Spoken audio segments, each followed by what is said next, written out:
Stadium's retractable roof is closed on a cool night in Houston for the Ravens and the Texans on Monday Night Football. John Harbaugh's team trying to bounce back. He said it was the toughest loss he's had in his 3 years as a Raven head coach. The loss by 3 to Pittsburgh at home last week. Gary Kubiak's team struggling. They've lost 5 of their last 6. A little bit of heat on everybody for this Houston team. Playoffs are the goal for this year. They've got a long way to go. They wear their battle red. They do this a couple of times a year. 2-1 in the red shirts and pants, and they'll see Ray Lewis and the defense on the field first. And Reed's ready to roll. Toss won by the Texans. They're going to receive. Probably not going to bring it back because Billy Cundiff has 34 touchbacks. An astonishing number. Off we go from Houston. And make it 35. More than half the kickoffs for Cundiff this year have been touchbacks. Big deal compared to where he was in his prior 6 seasons. Matt Schaub was the Atlanta Falcons' 3rd-round pick. He was the understudy for Michael Vick. Traded here in 2007. He's been a starter for 4 years. Great stats, throwing for 3,000 yards plus each of the last 3 years. Wins, that's what it's about now. And can he put this team over the top despite a porous defense? From the 20, here's Foster. Arian Foster opening carry, 16 yards. Grabbed by the scruff of the neck by Ed Reed. Well, I like this. Arian Foster takes it right to the strength of the Baltimore Raven run defense with an outside zone play. Take a look at him. They block it very well on the backside. It allows Foster to put that right foot in the ground and slash back to the inside. But the Houston Texans do a tremendous job with this zone blocking scheme, blocking the backside. Foster to the right. Gains a couple of yards. That was his 14th run of 15 or more yards this year. Arian Foster having a great season, leading the league in yards from scrimmage with 1 game less than most of the other guys. Devontae Leach, his fullback, a big reason. Owen Daniels not starting, but he's coming back in the lineup. They've missed their Pro Bowl tight end with Johnson and Walter, the receivers. Up front, Dwayne Brown had a couple of false starts to try to keep it in check tonight. They have a very thin, quote-unquote, offensive line. By weight, they have the lightest offensive line on average in the entire NFL.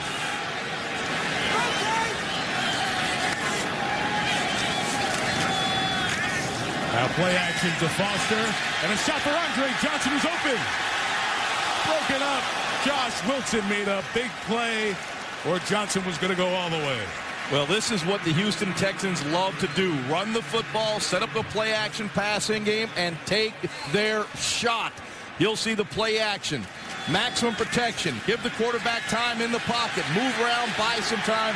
And what a terrific play by Josh Wilson at the end of the play.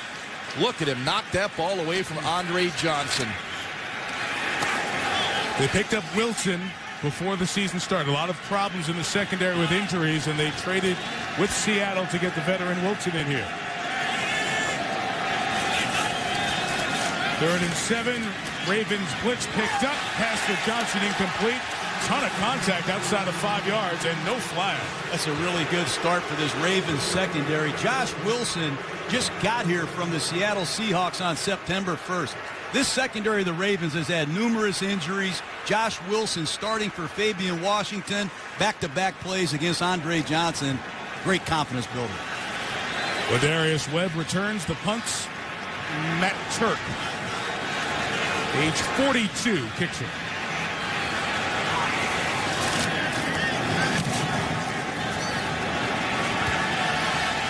Their catch called and made. The kick was 47. No return by Webb. Scoreless here. 1:40 in.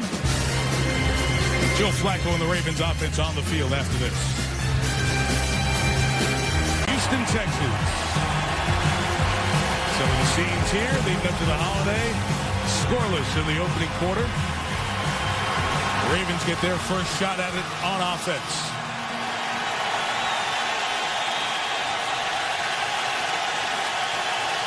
Joe Flacco from the 15. A run right away with Ray Rice. Only about a yard as the Ravens offense trying to get The run established. Support Flacco here a little bit. Feeling a bit more pressure the way things ended last week in Pittsburgh. Guy trying to make the playoffs in his third year in the league. He's been there the first two. Yeah, and you get the feeling after that game, Mike, that the Ravens wanted to get back to Raven football. You know, tough, physical identity, the power running game. They start off, you know, with Chris Chester, normally an interior lineman at the tight end spot. You'll see him once again at the tight end spot. Yeah, John, 6 offensive linemen out of the gate for the Ravens. Play action with Pollard, the safety holding on. Flacco's brought down with Cushing and Pollard combining on the sack. Well, it's a very similar problem that the Ravens had last week with the Steelers, the safety blitz. Last week it was Polamalu. This week you're going to see Pollard come right off the edge. Ray Rice has to make this pickup. You don't like the cut block when the quarterback is in a deep drop. Not a good start for the Baltimore Ravens offensively. 3rd and 14.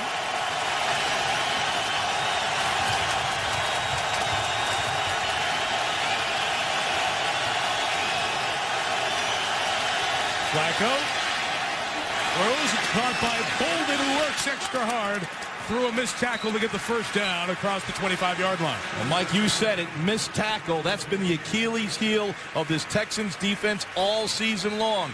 You get in position to make a tackle short of the first down. You miss, move the chains for the Ravens. That's impossible. Last week against Philadelphia, you saw the problems on not just 3rd down, 3rd and long, 3rd and 19, 3rd and 16. It's impossible to convert that many long yardage 3rd downs. Just to update everyone, in the game in Detroit, the Giants have just scored a touchdown. They lead 14-3 right before halftime. Keep you updated, show it to you in a little bit. Here's the Flacco first down, deep set, deep pass down the middle. It is caught and dropped by Mason. The veteran Derek Mason got by Kareem Jackson, but couldn't hold on. Well, you can't throw the football any better deep down the field. Once again, you'll see the maximum protection. Chris Chester in there at the tight end. They're going to block this up. LaRon McClain inside. This is literally a 2-receiver route. Joe hits it a little bit, but look at this throw. Derek Mason has to make this catch. Beautiful route. Watch him take the rookie Kareem Jackson to the corner and then back to the post. Sensational throw and a great route. You have to make that catch. Mason hobbled off as he came to the Baltimore sideline. 2nd and 10, Flacco. Another throw. This one's caught by T.J. Houshmandzadeh. Yard shy of the first down in front of Kareem Jackson. Let's let you know who's out there with Flacco, the rest of the offense. Mentioned Ray Rice. Not the eye-popping numbers he had last year, but still, he's over 100 yards a game from scrimmage. McClain is back in there, was out with an injury last week. Todd Heap is out this week, and Dixon in his stead. There you see the guys up front. Michael Orr, the left tackle, each had a bigger game this week. And the aforementioned McClain, back after missing the Pittsburgh game with an ankle injury, has it for the first down. And everything the Ravens are doing offensively involved Chris Chester as a tight end, an offensive lineman playing as a tight end. Losing Todd Heap, Jaws, has hurt Baltimore. Clearly their rookie tight ends, Pitta and Dixon, struggled to run block, and they're going to lean on their offensive linemen to play tight end tonight.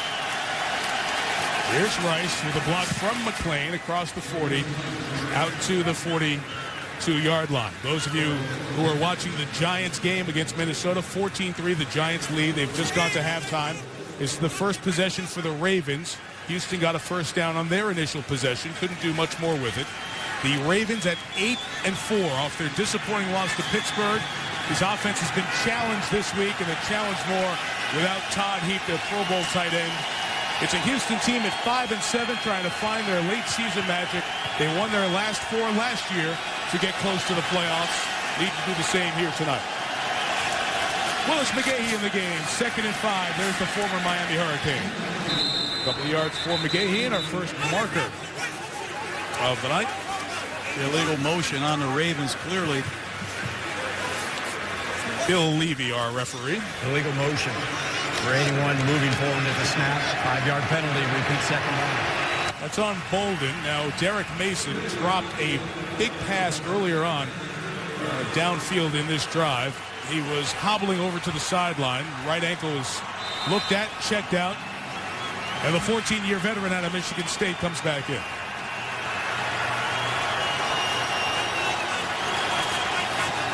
Joe Flacco has an outstanding receiving core to throw to. When you look at Derek Mason, Anquan Bolden, T.J. Houshmandzadeh, all excellent possession receivers, and he wants to go deep.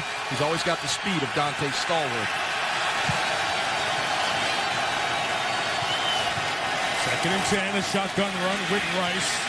It's about 4 yards. Go to our command center. Let's get an update on the review of the Giants' touchdown. Here's Chris Berman. All right, Michael, good evening to you. About the 2-minute warning, 7-3 the Giants. Tavares Jackson.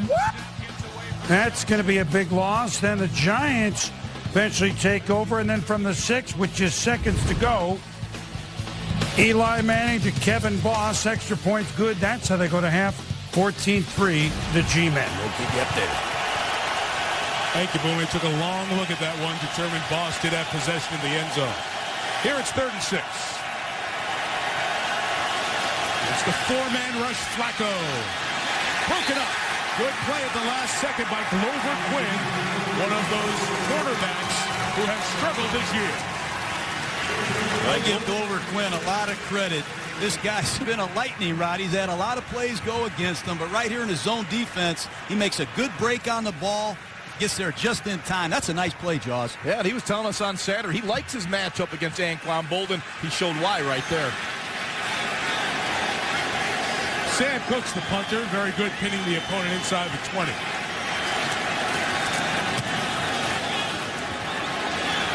Kobe Jones is back, and there's another one pinned inside the 20. A 50-yard kick with no return.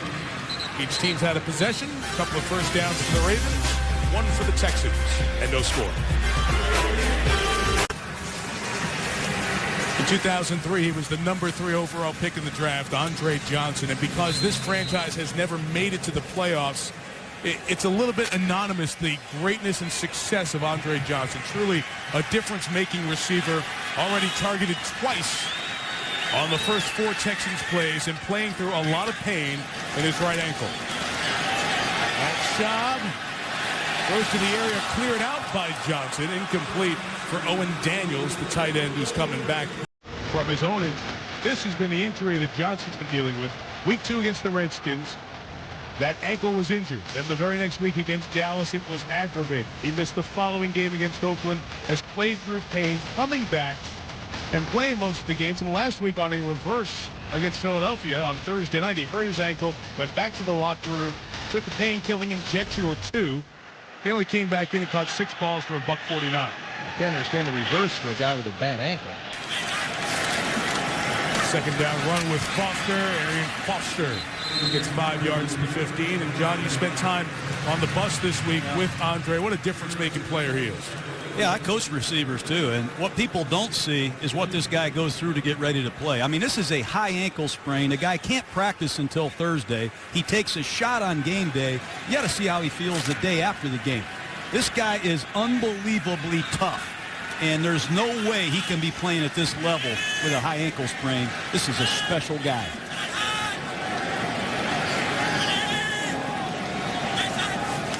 Third and 5 to choose from. An incomplete. Joel Dreesen, the other tight end, covered by Chris Carr, and it's 3 and out for Matt Schaub and the Texans. The Texans are struggling to find their passing rhythm. You know, this is a very prolific passing game right now, having their troubles. I think they miss the third receiver this year. Jacoby Jones, this is not delivered, and clearly Owen Daniels is not the receiving tight end threat that he has been in years past because of injury.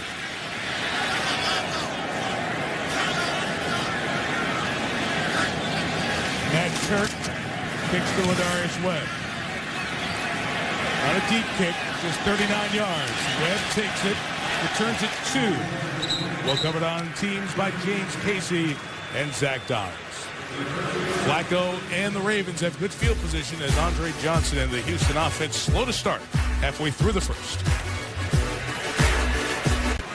That's Michael Orr, the left tackle, second year, much known from the movie The Blind Side. The entire offensive line and protection problems, part of the story against Pittsburgh last week. Well, they lack details. Take a look at the same blitz from the same blitzer not being accounted for. You don't know who's at fault, whether it's the left tackle, the communication up front, the running back going the wrong way. Nobody knows. But when you have a safety blitz problem in this league one week and you don't have it solved, you're going to see it the next week. And that's what the Houston Texans did right away with Bernard Pollard running over Ray Rice for a key sack. The Ravens got to handle these perimeter pressures better, or they're going to continue to see them. Chris Chester, the other offensive lineman, 6 on the field. He lines up in the backfield. That comes up to that tight end spot. Without Todd Heap, they don't have a good blocking tight end, and they had movement on the left side of the line. Start. Number 74 offense. 5-yard penalty. First down. Well, they're helping Houston's defense here with some mistakes early on. That penalty on Orr. Let's go through quickly that Houston defense. Only Washington's given up more yards. Mario Williams, former number 1 overall pick. He's injured. He has sports hernia. Still has 8 sacks. Missing their middle linebacker, D'Amico Ryans. Brian Cushing tried it, and they moved it back to the outside. And Quinn and Jackson, those are the guys to watch. Those corners have been picked on and abused a lot this year. First and 15, Ray Rice. Only a yard or so. Mark Anderson on the stop. Jaws, let's talk about this Baltimore offense. And we saw the problems they had against Pittsburgh last week, and we see some problems here tonight. Where do you think they try to go tonight to get themselves steady? Oh, I don't think there's any doubt they want to become a physical football team, a tough team. That is the identity that John Harbaugh, who's a defensive-minded head coach, that's what he wants to instill. Then you open up the play-action pass game, and Joe Flacco's terrific working outside the numbers. That's why we're seeing all these snaps with 6 offensive linemen here tonight. Flacco to Ray Rice. Great move by Rice to get a first down into Houston territory at the 40-yard line. And as we've studied Joe Flacco this season, this is one area that he must improve. Checking the ball down. He has a tendency to look for the big play down the field and force some throws there. Take the safe throw, the positive gain. That's how Joe Flacco will continue to improve as a quarterback. This fourth quarter of the season, very important for Joe Flacco to take that next step toward greatness. It's an easy guy to throw to. Rice, so good as a receiver. Play action, 2 receivers downfield on the route, and they recovered. So Flacco's got to get rid of it. He throws it away. You know, one of the things I want to see from this Raven offense is a quick start on the road. For whatever reason, this has not been a good offensive football team on the road. I think they've only scored 13 points in the first quarter in 6 road games. They need to jump on the Houston Texans. They've already had a couple false starts. Mason's dropped the big ball. They need to get some points on the board early in a football game on the road. They haven't been that good at home either, John. They've only scored 31 in the first quarter at home.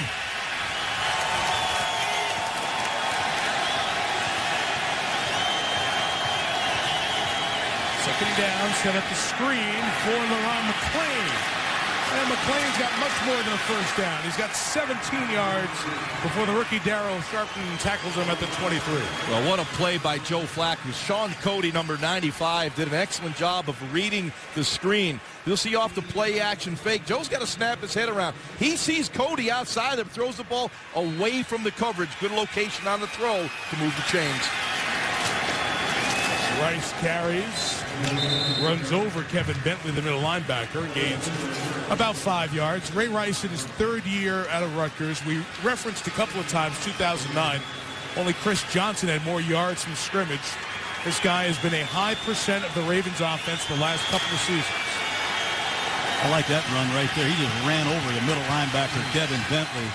Powerful guy, Ray Rice. It's time in the red zone tonight. Flag down. Flacco throws. Poking up at the goal line. Looking for Bolden. Go over Quinn. Knocked it away. Let's check the flag. Offside.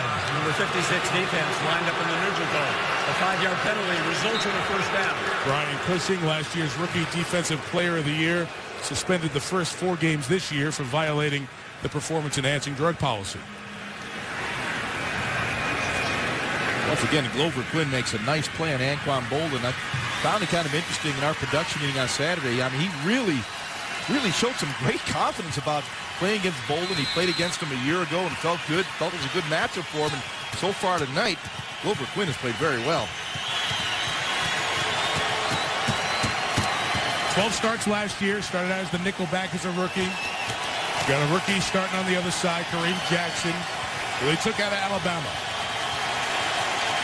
Willis McGahee came in. Joe Flacco doesn't like what he sees, so the Ravens will take their first time out. 4:40 left in the opening quarter. Baltimore trying to strike first.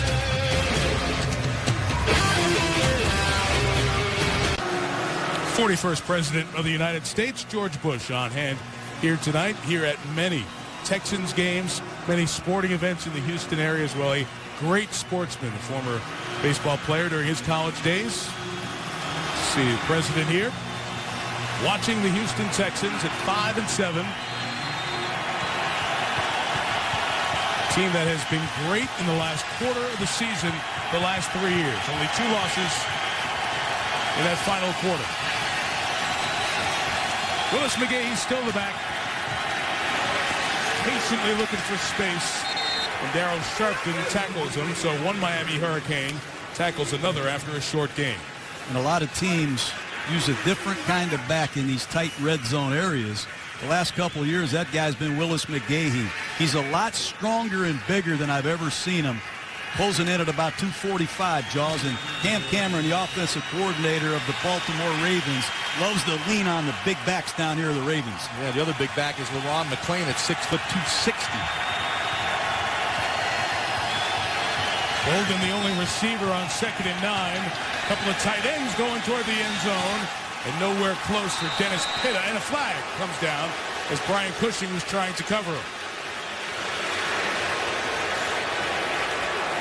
Well, they got Cushing there for pass interference.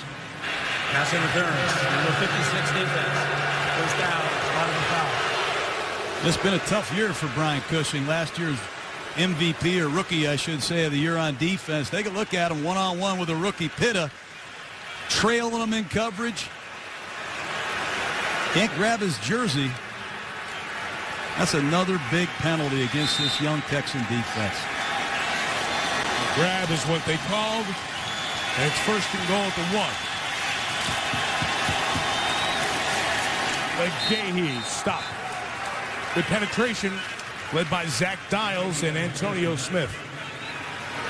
Well, this is where the attitude runs have to come in play for the Baltimore Ravens. We can talk all we want about a physical identity, but when you get down here around the 1-yard line, this is where you have to count on your offensive line to come off the ball and create some line search, or your back can get in the backfield. This is what the Ravens are all about right here.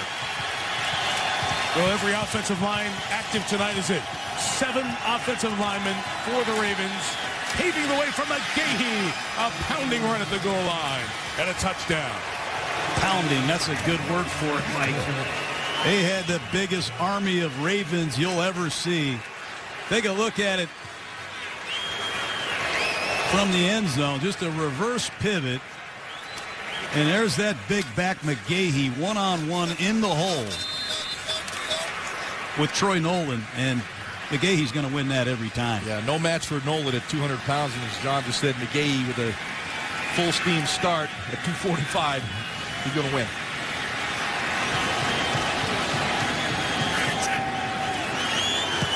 Billy Cundiff adds the extra point. So the inability of the Texans to get a first down when their drive started at their own 15 left a short field. And McGahee punches it in from a yard out. Bears-Vikings, our game next Monday night, 8:30 Eastern. We don't know where the game's going to be, depending on what's going on with the Metrodome. I can tell you the Vikings are trailing the Giants 14-3 right now in Detroit. They just had the ball in good field position. And replacing Brett Favre, Tavares Jackson threw an interception in Giants territory. So the Vikings trying to find a way to stay alive and get a 6th win tonight. They'll take on the Bears, licking their wounds after the Patriots beat them on a Chicago Bear kind of day. They beat him, they demolished him. I'm still trying to figure out how Billy Cundiff has 35 touchbacks. Mike? It's amazing, John. He had 11 in his first 209 kickoffs of his career. This one's going to be a couple of yards short of a touchback. And Steve Slayton is tackled shy of the 20. This is brought down by David Reed. So on comes the Baltimore defense. How good? Well, less than 4 yards a carry for consecutive seasons. The Ravens have done it the last 14 years, one shy of the NFL record held by the Cowboys and the Bills of those years you see there. Where are they this year? just a skosh above 4 at 4.03. It's still top 10 in the league where they've been throughout this entire stretch, and 2 reasons why they've done it a good part. Aloti Nata and Ray Lewis, part of that terrific front 7 the entire decade, really, for the Ravens.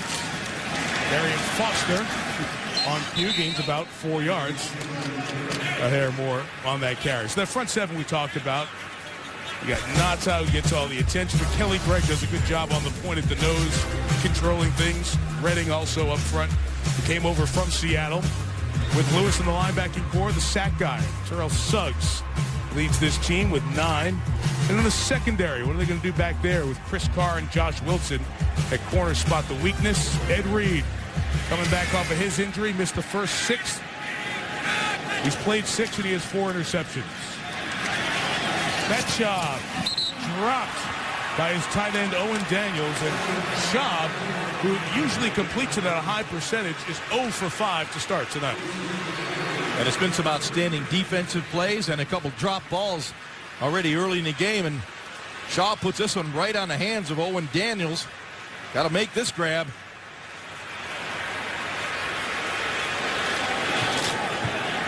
Daniels' first action, John, since he injured his hamstring. He's missed his last 5 games. And now it's a Suggs down. It's a pressure down.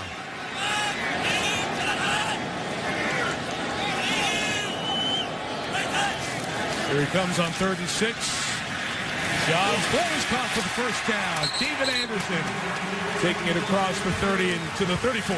I just don't see this Raven defense as a man-to-man defense. This is a zone football team, and they struggle a lot when they play man-to-man coverage. That time is just David Anderson one-on-one in the slot, and he's got a 2-way go. He breaks to the outside, good protection, but it's just easy pickings. The Ravens do not play great man-to-man coverage like they have in years past with McAllister and Samari Roll. It stops Schaub's longest stretch of the season with incompletions. He gives it back to Foster. The guy's going to make him pay the most here tonight. On the ground to the 38. I love this 2-back offense of the Texans. Watch Vontae Leach in the hole against Ray Lewis. He's going to be looking for the middle linebacker all night long. And these Texans, they have a little petition going on. They want Vontae Leach to go to the beach, and that is the Pro Bowl. Keep an eye on Leach versus Lewis on the inside runs tonight. However, John, the Ravens do a nice job of committing a safety in that run game and making the play. Owen Daniels released from that fullback spot, going down the seam. He caught it. Hit by Ed Reed, but taken to the 37, 25 yards on the game.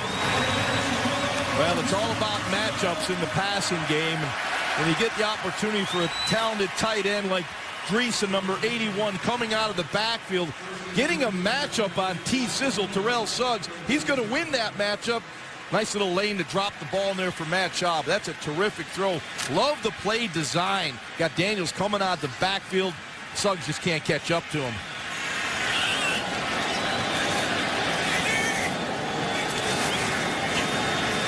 Schaub getting in rhythm. Everything's covered. He throws incomplete just to get rid of it with Kevin Walter as the receiver.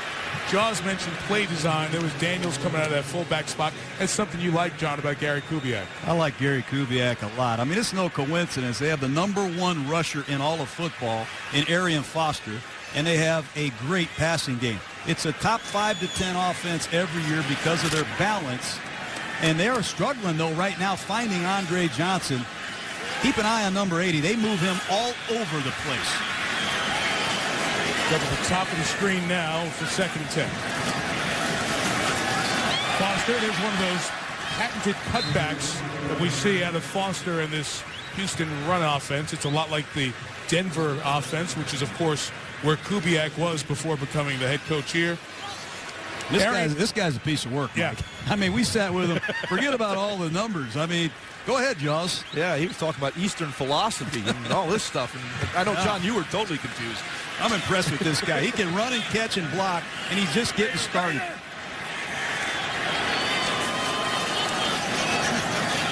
Schaub in trouble and will go down. Sack 9 on the year for Suggs.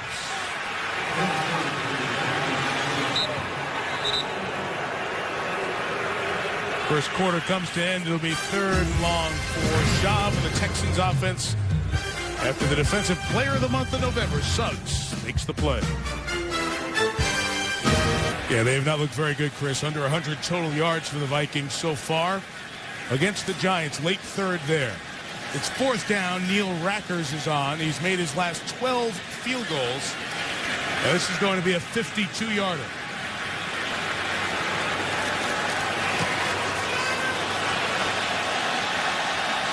Short.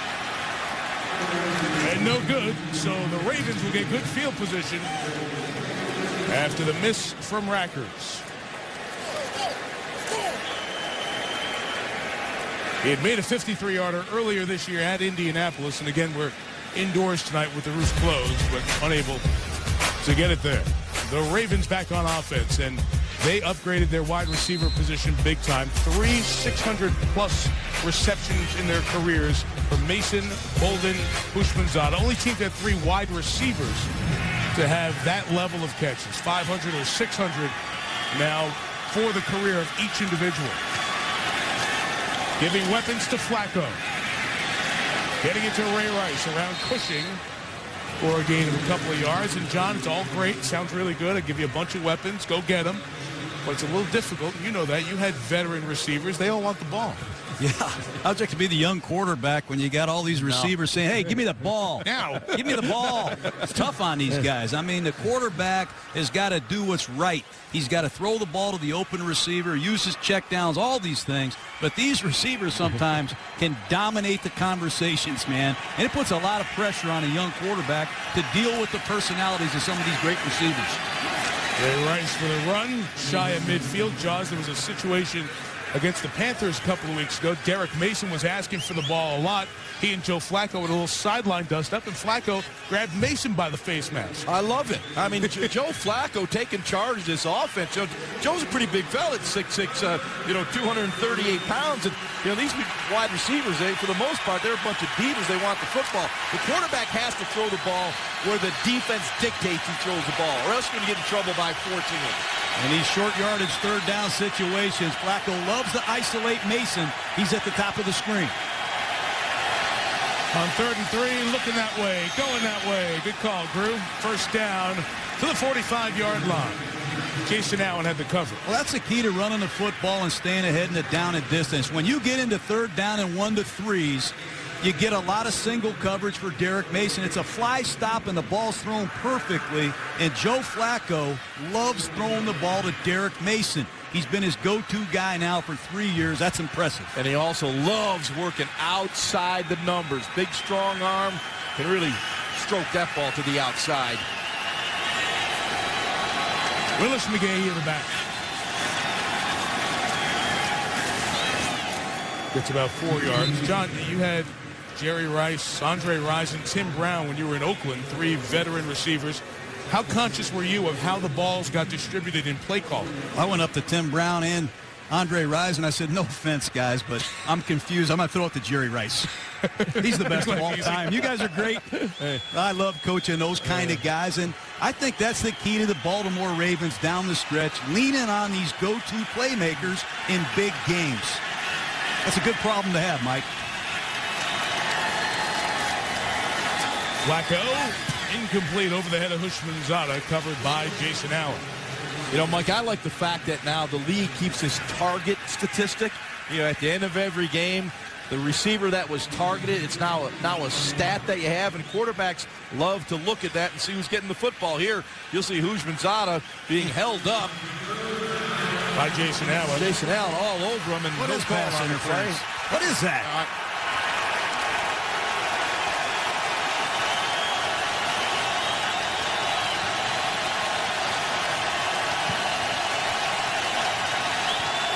Texans got to make a play here.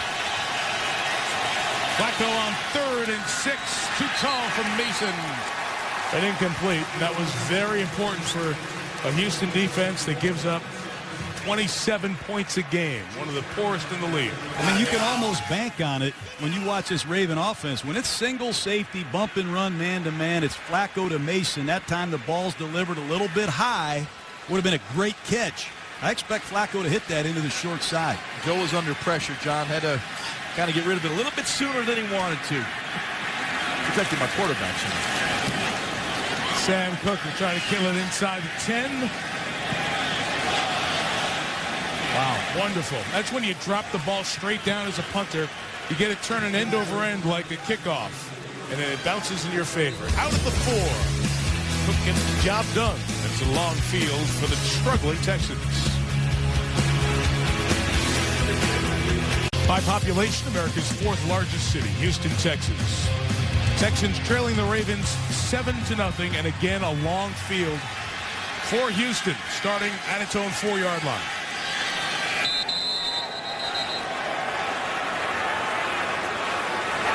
Ball start, number 73. Offense, half the distance to the goal. Still first down. Eric Winston, a stat you brush by. Inside the 20 for a punter. Sam Cook's put a couple back in there tonight, John. 31, most in the league this year. That is a huge weapon. When you have a great defense like the Ravens have, it's a long way to go, Jaws, when you look through your face mask and have 90 yards to go. Sam Cook's a winning edge for this Raven football team. There's Nata, Lewis, and Reed in the way. Also, Arian Foster carries for a yard, and that's part of what Baltimore has built, that template of special teams. Billy Cundiff, the touchbacks, long field to go on a kickoff. Dropping punts inside the 15 or the 20-yard line, long field to go. Well, you know, John Harbaugh, you know, he cut his teeth as a special teams coach. He knows the importance of flipping the field, winning the field position game. You know, in the NFL, only about 10% of the drives go 80 yards or more. So you're not going to sustain offense for 12 plays and go 80 yards or more, particularly against this defense.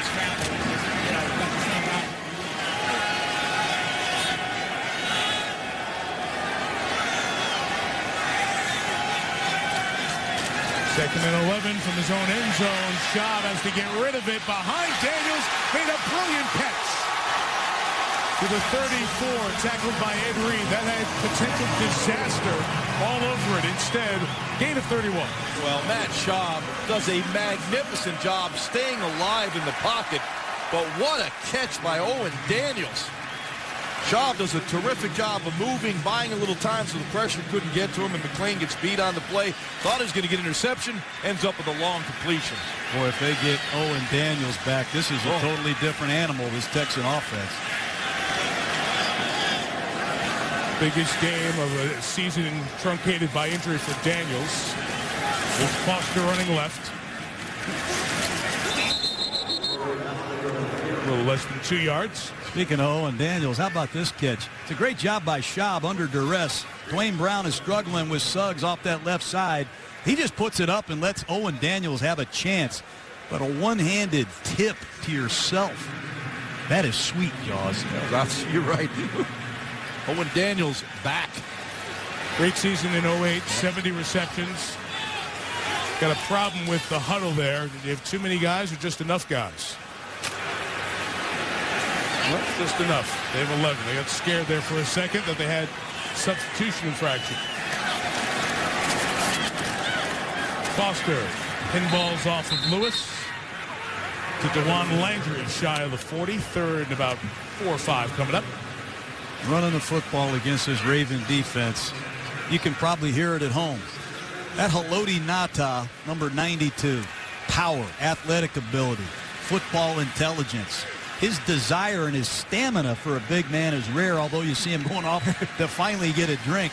Not many big guys can play as long and hard as Haloti Ngata. They got their pass rushing group out there now. And 6 DBs for 3rd and 4.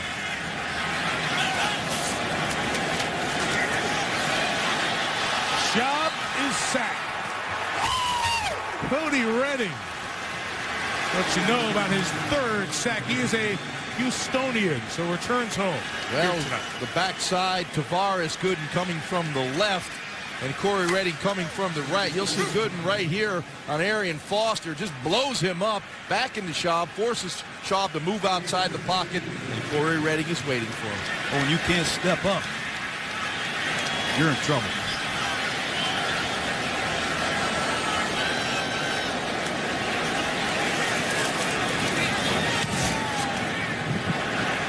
Beautiful kick by Turk.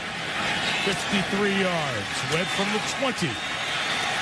Trying to get to that space on the far side. There goes Ladarius Webb. Past the 40. Joel Dreesen finally pulled them down.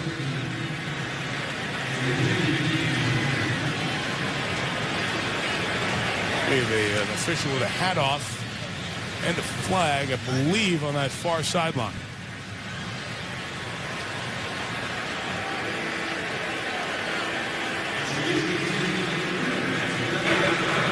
Unsportsmanlike conduct, number 22 of the kicking team, went out of bounds and did not come back in immediately. 15-yard penalty added to the end of the run. First down, timeout. Well, Sherrick McManus does that, and that's a mistake by the rookie out of Northwestern. 35 bowl games. You see 33 of them on the ESPN family of networks. Capital One Bowl Week starts Saturday with BYU UTEP in New Mexico, followed by Northern Illinois Fresno State, and then Ohio against Troy. All the games available on ESPN Radio, online at ESPN3.com, and on your phone. Ravens take over after the penalty in Texans territory, and a couple of yards on the first run with Ray Rice. There's Bob McNair sitting next to President Bush. Bob McNair, the founder, chairman, CEO of this franchise, and has done so much here sports-wise in Houston. And speaking of the bowl season, he's been very instrumental in getting the Texas Bowl going. That'll be December 29th. Illinois is going to come down here and play Baylor. Big 12 and Big 10 will have that on ESPN as well.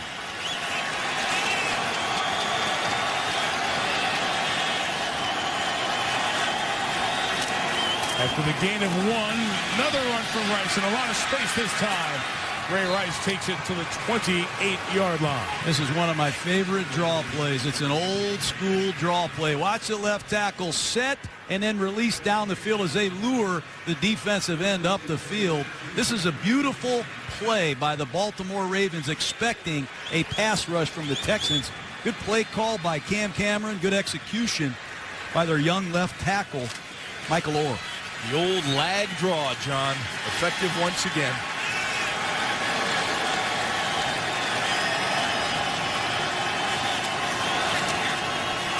From the 27, Flacco, fake left, went right to Hushmanzada, the 13-yard line. And the Ravens are rolling on offense as Mario Williams.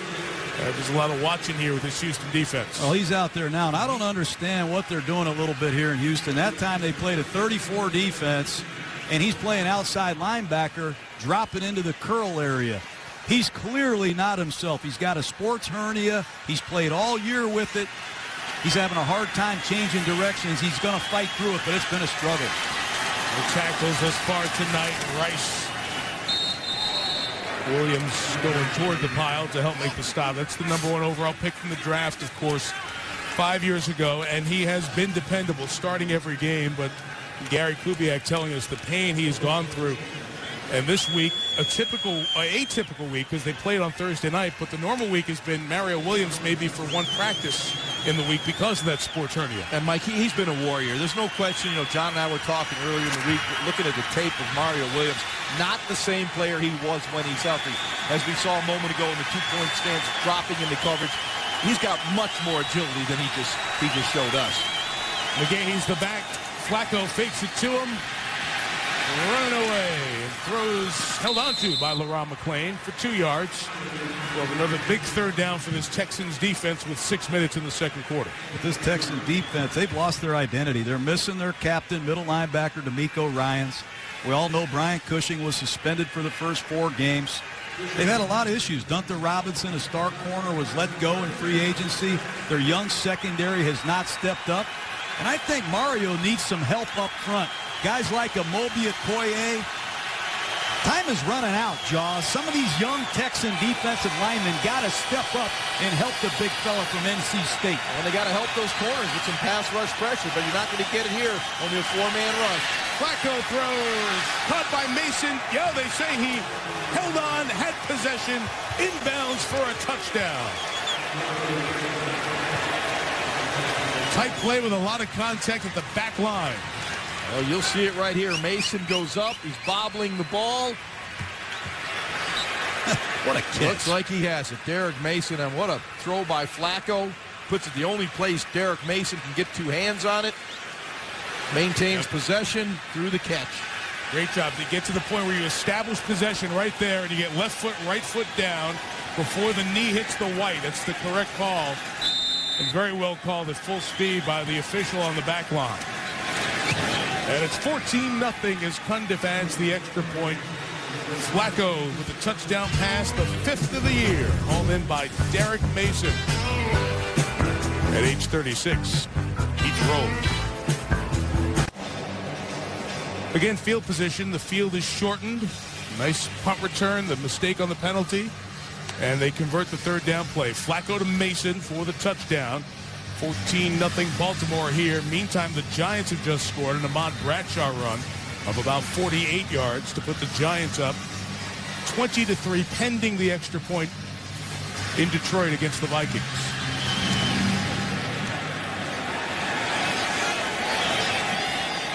Another touchback from Cundiff. He's 3 of 3 on the night, 2 of 3 on the night, excuse me. 14-point lead, turn it over to the defensive studs, Ed and Ray.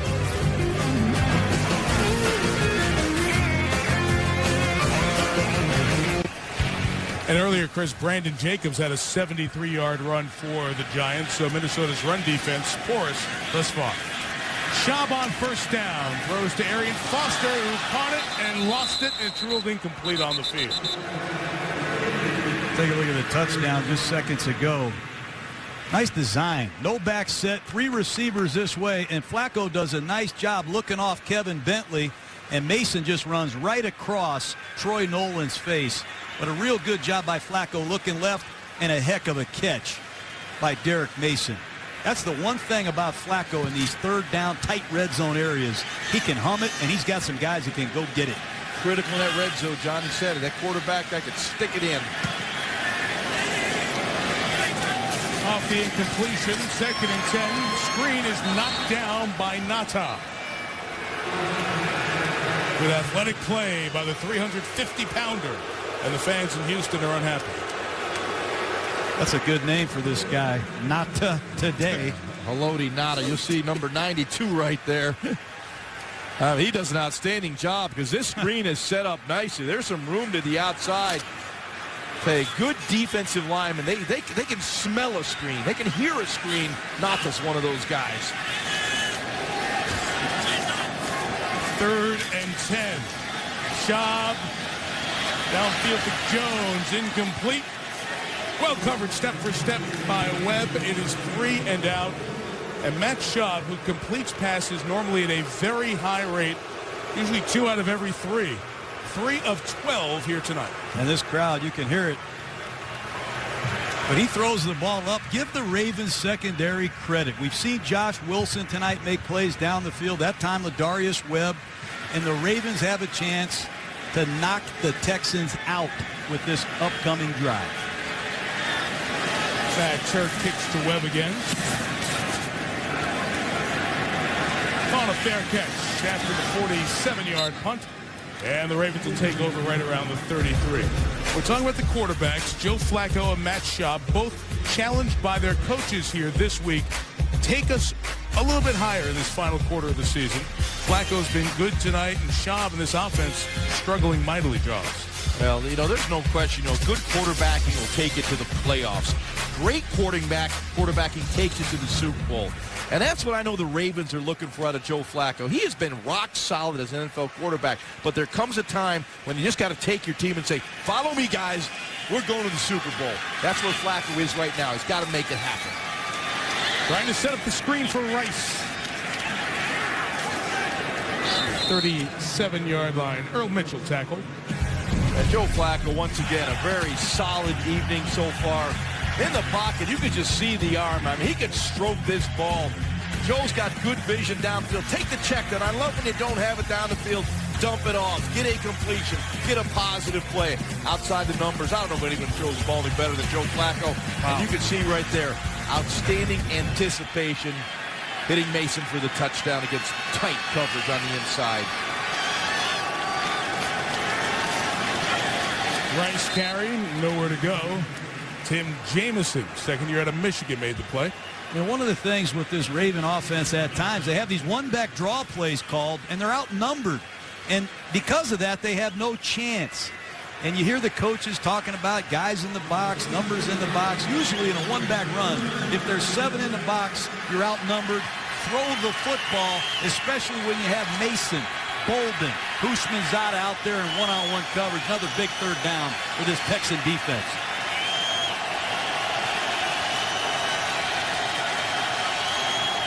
Third and 6, they bring pressure on Flacco, who throws off Bolden's hands. And incomplete. Eugene Wilson trying to corral the ricochet.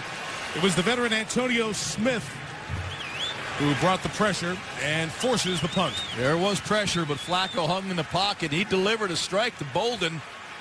Start off that little trips to the right there, and Anquan not happy coming to the sideline. Well, that bounced right off his hands. Got to make that grab. Kobe Jones waits for Sam Cook's kick.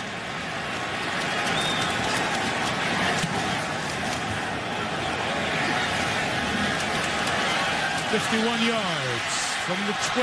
Jones, return of 9 to the 21. Brendan Ayambadejo, along with David Reed, made the tackle. Well, guys, we talk about both quarterbacks here, and let's just take the deep breath of the AFC. Stud elite quarterbacks, championship quarterbacks, Brady and Manning and Roethlisberger. Phillip Rivers, who is not the championships, but certainly the performance, now the respect of everyone around the league as an elite quarterback. These guys would be in the next tier. There's a significant gap, but these are the guys who, from a passing standpoint, potential and future, these are the guys who need to do it winning time this time of the year. That time is now, Mike. You're absolutely right.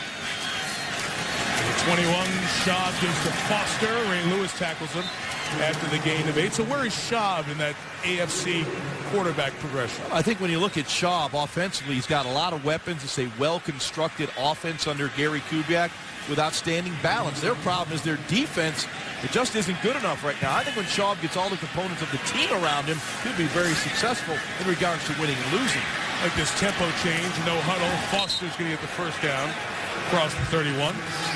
I love the call, Mike, the tempo change. You mentioned get in, out, get that. They've been very sluggish. Yeah. You know, they've been very measured in and out of the huddle. Get them up, get them going. Greg Knapp working the sideline over there with Schaub. Let's go. Let's develop our tempo. Look at that sideline sheet. This guy's got all the plays. And you can sense it. Gary Kubiak not happy at all with the way his offense is played. Maybe ought to scale it back a little.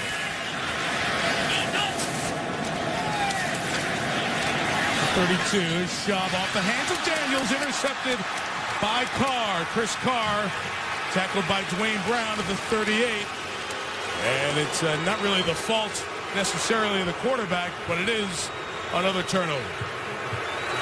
Well, when you throw the ball in the middle of the field and you're late or inaccurate, bad things are going to happen. Take a look at Schaub. Little jerk route in there to Owen Daniels. I just didn't think he was open, Ron. He's clearly covered. Good defense. There's your friend Ray Lewis. You can't cover a jerk route any better than that.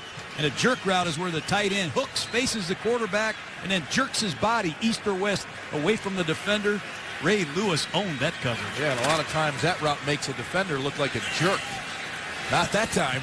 That's not why you call it a jerk. That's why I call it a jerk. You would. For Carr, second interception of the season, 6th on his career. Flacco to the middle and caught the 20 by Mason. Gain of 18, 2-minute warning. Ravens trying to apply a knockout punch after the offense continues to struggle for the Texans here in Houston tonight.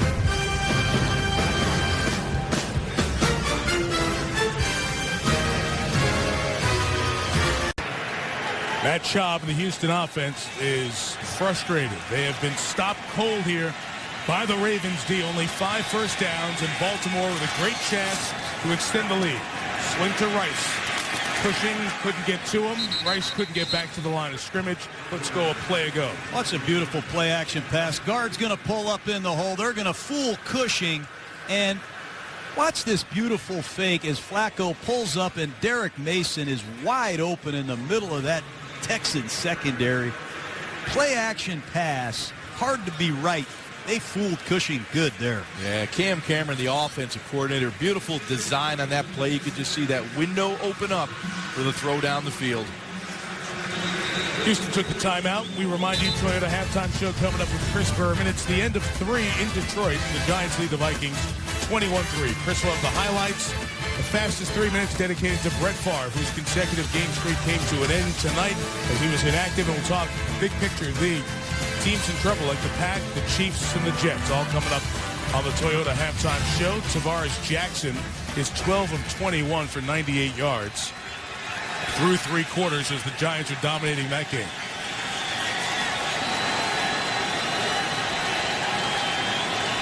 Second and 11 here. Flacco got hit. It's off of Rice. The flag is down as it's incomplete. Houston gives him a free 5. Offside. Number 91 defense. 5-yard penalty. Repeat second down. Moby Okoye. This is a critical error. You know, they had a bad penalty earlier in the first quarter on Cushing. Another big penalty here. Let's not forget the 15-yarder on special teams. Going out of bounds, not coming back in on the punt. That gave Baltimore great field position on the drive where they scored. The Texans just aren't good enough to overcome the self-inflicted wounds.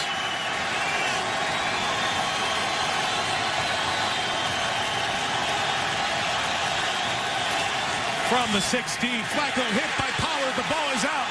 It's recovered by Michael Orr of the Ravens. Big loss back to the 26-yard line. Once again, you see the safety pressure coming off the corner. Is it number 43, Troy Polamalu from the Steelers? No. You'll see it, Bernard Pollard, number 31, coming from the backside of Joe Flacco. You'll see it right there. It's going to come off the edge, unaccounted for. That's the same exact blitz that lost the game for the Ravens last week. The only difference is that's number 31 and not 43. That is 4 times in the last 6 quarters that exact blitz has rocked the Baltimore Ravens. You just have to believe Michael Orr has to slide out and pick that up. I mean, he's going back inside with no one to his left. Take the widest in that protection. Pollard had a sack of Michael Vick last week against the Eagles. It's 3rd and 16. First down awaits just shy of the 10-yard line. Again, a lot of pressure. Flacco lets it go. Mason came back, threw a shoe, and got a touchdown. Bump and run coverage, single safety middle, find Derek Mason. And this back shoulder fade, Ron, 4 or 5 years ago, I saw it in the National Football League, and now it's a big part of it. Just take a look at the single safety right in the middle of the field. Flacco looks him off and throws the ball on Mason's back shoulder, and he dominates Jason Allen for an easy touchdown. What a beautiful thrown ball. Great location, and Mason knew exactly what Flacco was going to do. And the most important part of that, John, was the trust that Joe Flacco had that Derek Mason was going to turn around and make the grab. No doubt that his foot came down in bounds. He left his shoe there to prove it, huh? How long has this guy done it, Derek Mason?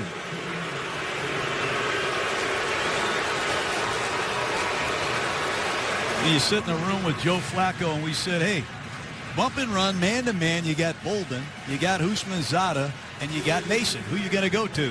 He said, hey, don't tell anybody, but I'm going to go to Mason. Look at this guy. There you go. He drops the ball early in the game, and he comes back with a red zone touchdown pass between 2 defenders, and then he just hits the back shoulder fade. You can't do it any better than Flacco and Mason right here. I'm telling you. Well, as good wide receiver like a quarterback, you have to have amnesia. And early in the game, Mason dropped a big one. It would have been probably a long touchdown for the Ravens. But Flacco, confidence in his wide receivers, continues to stay with them. And you see Mason deliver. And this Texans secondary, they just continue to be targeted and beaten. And it doesn't matter what the coverage, zone or man. The coverage is actually pretty good by Jason Allen, but when you've got an offense executing their scheme like the Ravens are executing right now, very difficult. You're in good coverage position, and you just get out-muscled for the football. Obviously, the Texans, they need a return from Steve Slayton, and they need to get something quick out of their 2-minute offense.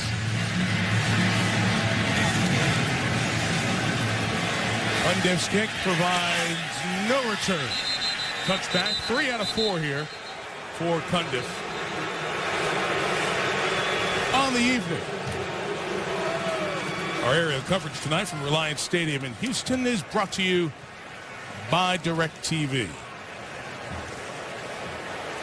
Stadium opened 9 years ago. They'll host the Final Four here this year. Right next door to the Astrodome. I want to make Houston people feel good. Their stadium's nice. They're going to have the Final Four. You do a good job, man. If I'm going to talk about their football team, they're not going to feel good right now. Well, if you need to win this game, this has been a garbage effort out of your Texans so far. Dobbs pass broken up, intended for Johnson. Coverage by Wilson. And Josh Wilson, as John alluded to earlier in the telecast, came here September 1st. He's getting a little better every week. Now, he can undercut this route because Andre Johnson can take it inside. He's got help over the top. This is really good play by the corner, Josh Wilson, understanding he can drive that route underneath because he's got that safety over the top. No catches for Andre Johnson. That's a shock. Has 71 on the year. Job is to get rid of it with the pressure, and it's incomplete over in the direction of Jacoby Jones. And right now, Baltimore's defense is doing exactly what you'd expect it to. Given a lead, they're not giving Houston any space. You know, when I coached, we had a great defense a couple of those years. And when you lose a football game, usually the great players say, that's the end of that stuff. The Ravens avenge a loss as well as any team in the National Football League. Hard to beat them to start with, but they just refuse to lose 2 games in a row. They're all ticked off tonight. That job for 16 here tonight. Against the 3-man rush with 8 covering. Finds the opening. There's Andre Johnson for the first down. Past the 36-yard line with $1:17 and a timeout remaining. There is no question. Schaub's got to get these guys up to the line. Get them moving. $1:10 left here in the first half. They need a score. High throw off the hands of Jones. Separated from the ball by Webb.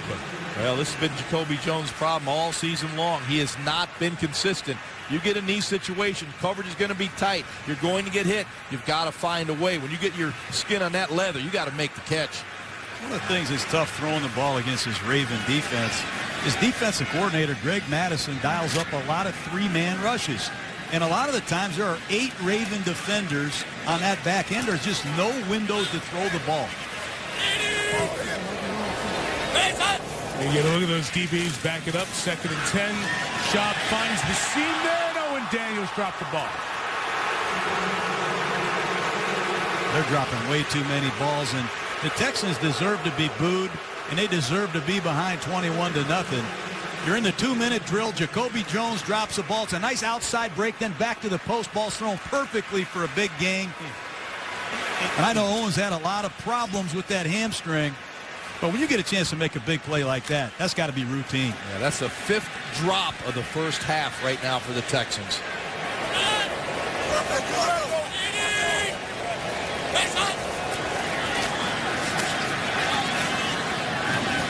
Schaub is one caught and out of bounds to stop the clock. Kevin Walter. First down into Raven territory at the 46. That takes a lot of guts by Matt Schaub. A lot of guys come unglued. You're down 21-0. Crowd is booing. Guys are dropping balls. It's 3rd and 10. You're playing the Ravens. Guy just hangs in there, makes a beautiful throw to the sideline, and Houston's got a chance to get something. If there's ever any silver lining, it's the Houston Texans come back and play better offensive football than most teams I've seen in the NFL this year. Yeah, they've had some furious finishes, comebacks in the second half. They're going to need one. So do we. 1st and 10 from the 47. Schaub going to throw it, put it up top. There's a man open. Andre Johnson. Touchdown, Houston. Well, this is Matt Schaub doing an outstanding job of moving in the pocket, extending the play, giving Andre Johnson time deep down the field to uncover. good vision by Matt Shaw, finding him and bringing the Texans right back in the game.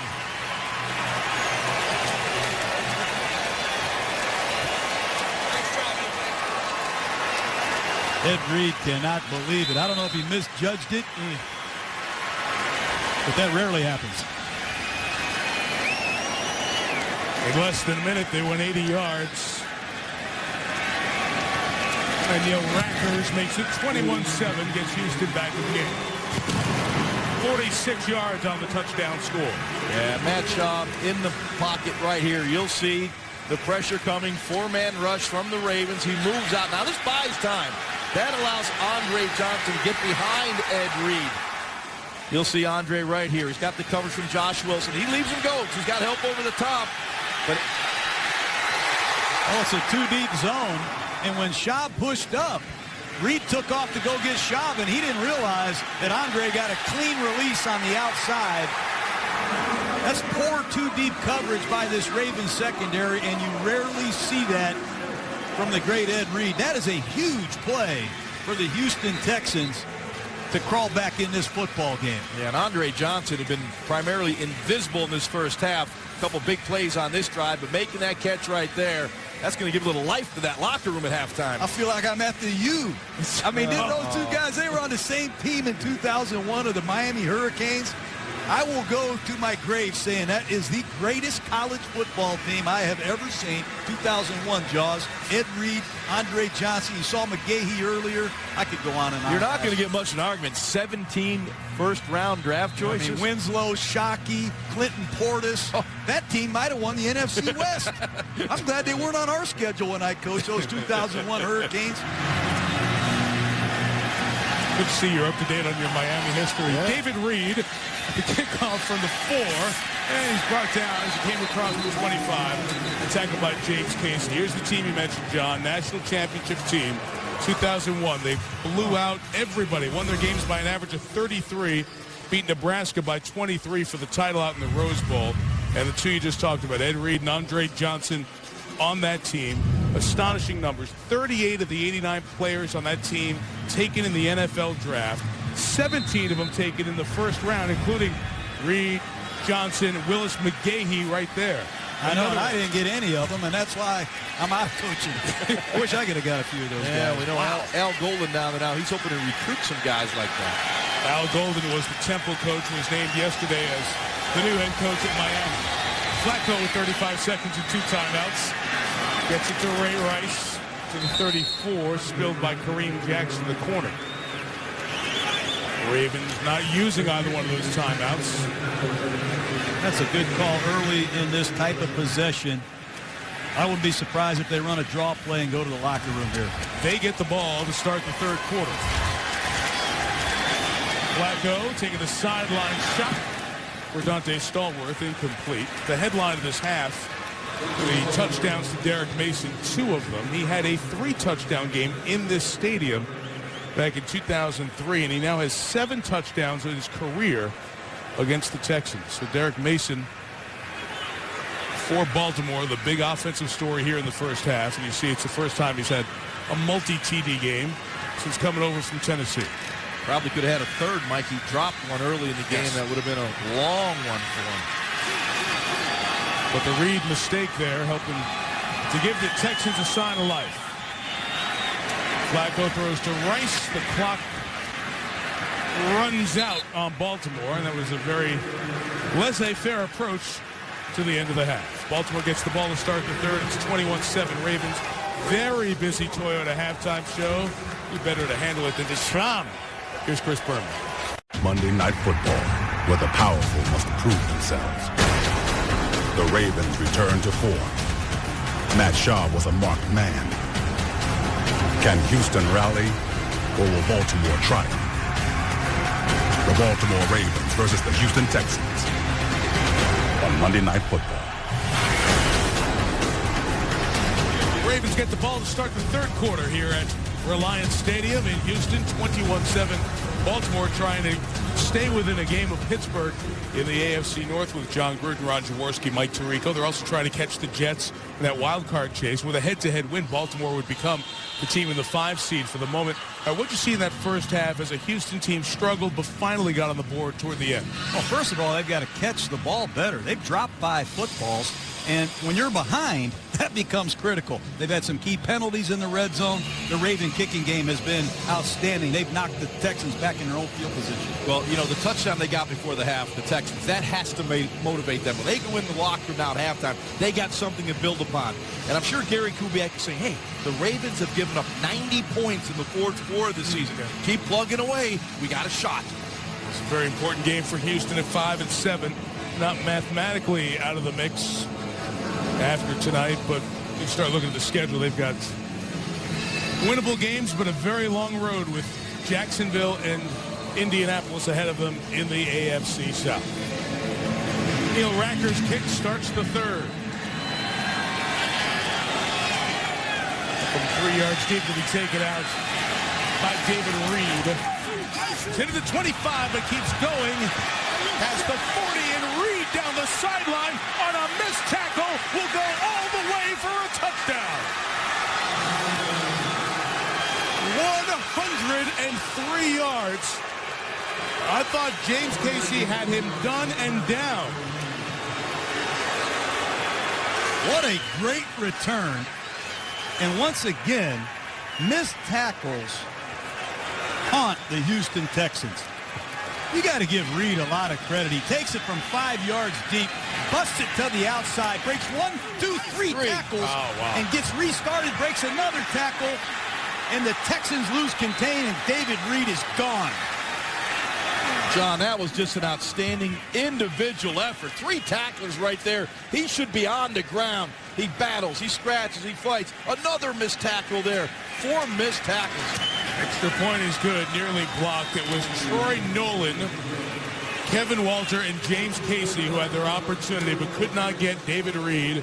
Officially 103 yards. It is the longest kick return in Ravens history. Reed was in the news this week. Police went to his apartment on Wednesday to investigate possible narcotics. They collected evidence. No charges at this point. Reed's done a good job returning kicks. This 5th-round pick in the recent draft had an 84-yard kick return earlier this year and now takes it 103. Man out of Utah goes the distance. It puts Flacco up 21 before the offense takes a snap. And I used to keep stats just like everybody else. Yards after the catch, all that stuff. How about yards after missed tackles? Let's call that a yam. 92 yards David Reed makes after missed tackles. And after watching the Texans play defense and in the kicking game, that has crushed their football team this year. The inability to tackle, Ron. It's a lost art. You know, it is amazing. Everyone goes for that Sports Center highlight. You know, you want to knock the guy out rather than wrap him up and drag him down. You know, you see a lot of that now. These teams working shells. You know, they have walkthroughs. You know, no one has any physical contact anymore, and I think it shows up in the poor tackling that we see week in and week out. And these special teams for the Ravens, they have kept Houston backed up all night.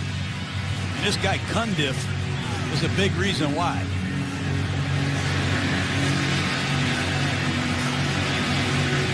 Sherrick McManus is back. He's going to get a chance from a yard deep. McManus ran into his own man at the 20, and Dante Stallworth brings him down at the 24-yard line. Matt Schaub and company quickly back out on the field, and like they were when they took the field the last drive in a 3-touchdown hole.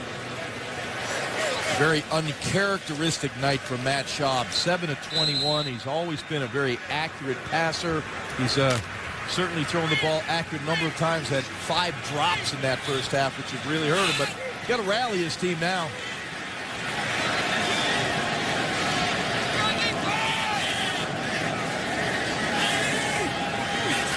From the 24 out of the snap of Chris Myers, Arian Foster goes left for about 3, John. Well, the big theme tonight is missed tackles.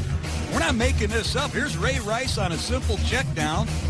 bury this guy. I mean, you can't allow a back to make that many guys miss. Once again, here's McClain on a screen pass. Make the tackle. So many yards tonight and throughout this season have come because of missed tackles. Gonna kill you, Jaws, no question.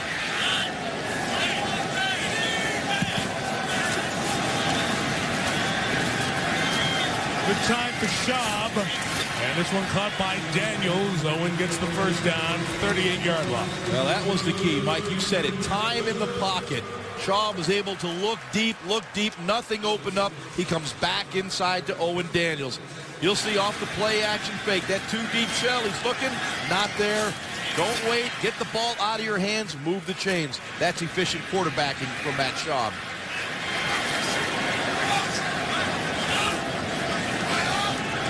Get down!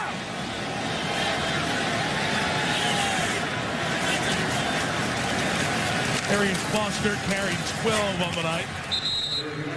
Just above 60 yards now for Arian here this evening. This is his second year out of Tennessee. It's a year ago today that he got his first opportunity, activated off the practice squad, and now with his totals tonight, he set a Texans franchise record, albeit a 9-year history of this franchise. Broke Steve Slayton's mark for rushing yards in the season. Slayton did it 2 years ago.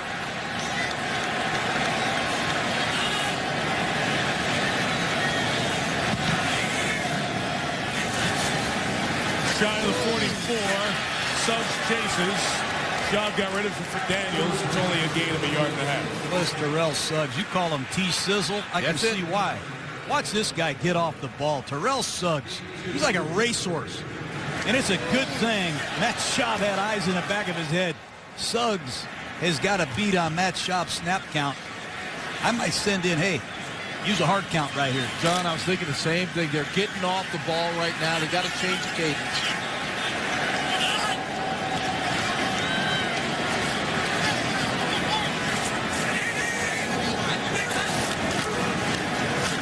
Foster right, first down, across midfield. The 47-yard line. They're both thinking the same thing. I like what Houston's doing right here. Don't forget about your friend, Arian Foster. Keep slamming away at the Ravens. Try to get this back into a 2-score game. But Arian Foster is the kind of back, if you give him enough touches, he's going to break one. And it's a nice job playing with his eyes, keeping his feet alive, and bouncing the ball on the edge and finishing.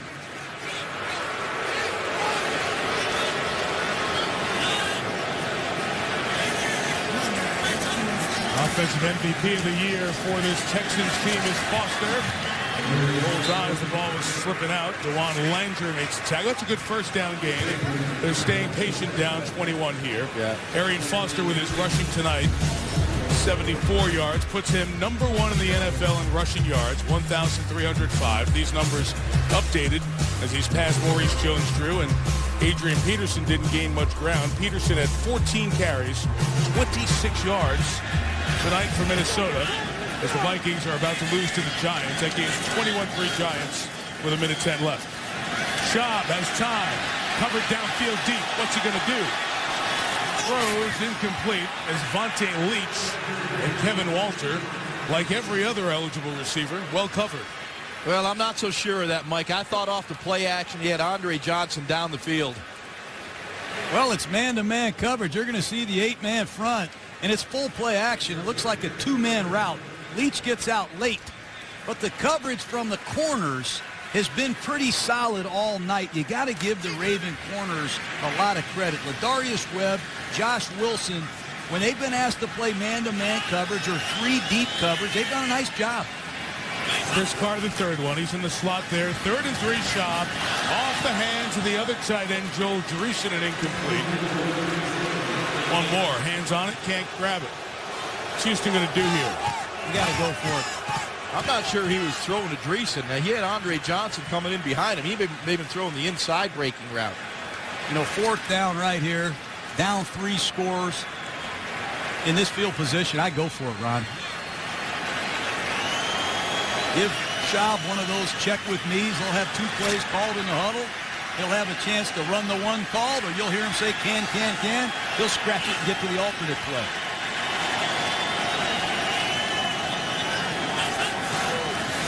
Ravens bring the heat. Schaub throws. Caught by Jacoby Jones. Great speed. Jones to the 16. Pick up 25. Matt Schaub understood the pressure was coming. That is critical for a quarterback to know that you've got to quicken up your pace. Schaub, when he saw the pressure, drifted back a little bit, bought a little time for Jacoby Jones to get open. You'll see the protection. Now he's buying a little time, letting Jones get open across the field. Good job by Schaub, being patient and drifting back. When you play double bump and run, man-to-man in the slot, there's a chance you can get picked off. Nice call by Gary Kubiak. Longest reception of the year for Jones. Foster delivers the blow, lost the football. Daniels had no idea it was behind him. He had a helmet of Redding sitting there right behind him. And the Texans able to get back on it. There was some popping in the hole on that play. This is a deep handoff to Arian Foster, and he hit this thing full speed. What a collision. And look at the pile move. There's a reason why this cat has got a chance to win the NFL rushing title with runs like that. But Jones fell back on it. Foster's lost 2 fumbles this year. Schaub on by Walter, a couple of yards shy of the first down. Ray Lewis the tackle. And I'll tell you, the Ravens blew a coverage here. Arian Foster drifted out of the backfield to the right, unaccounted for. If Schaub would have seen the coverage breakdown, maybe had an easy touchdown. Here's an area, 3rd down and 1. It looks like it might be just a little outside of 1 yard. I love studying short yardage offensive teams. And this year, the Houston Texans are 16 for 16 and 3rd down and 1. This might be a little bit too far to give it. Look out for a play action. Derek Ward comes in at running back, takes the ball, slams it forward. Vontae Leach, the fullback, leads him to a first down inside the 5-yard line. Yeah, Vontae Leach keeps blocking like that. He will be going to the beach, and we mean the Pro Bowl in Hawaii. When you need a yard and a little more, give it to Leach. Right, but follow Leach. Give it to your back in the backfield, Derek Ward, and follow number 44. Boy, that's a great stick, and he stays with the block. Hey, that's 17 for 17. All right. Vontae Leach is a big reason why. That's impressive. The math was good, John.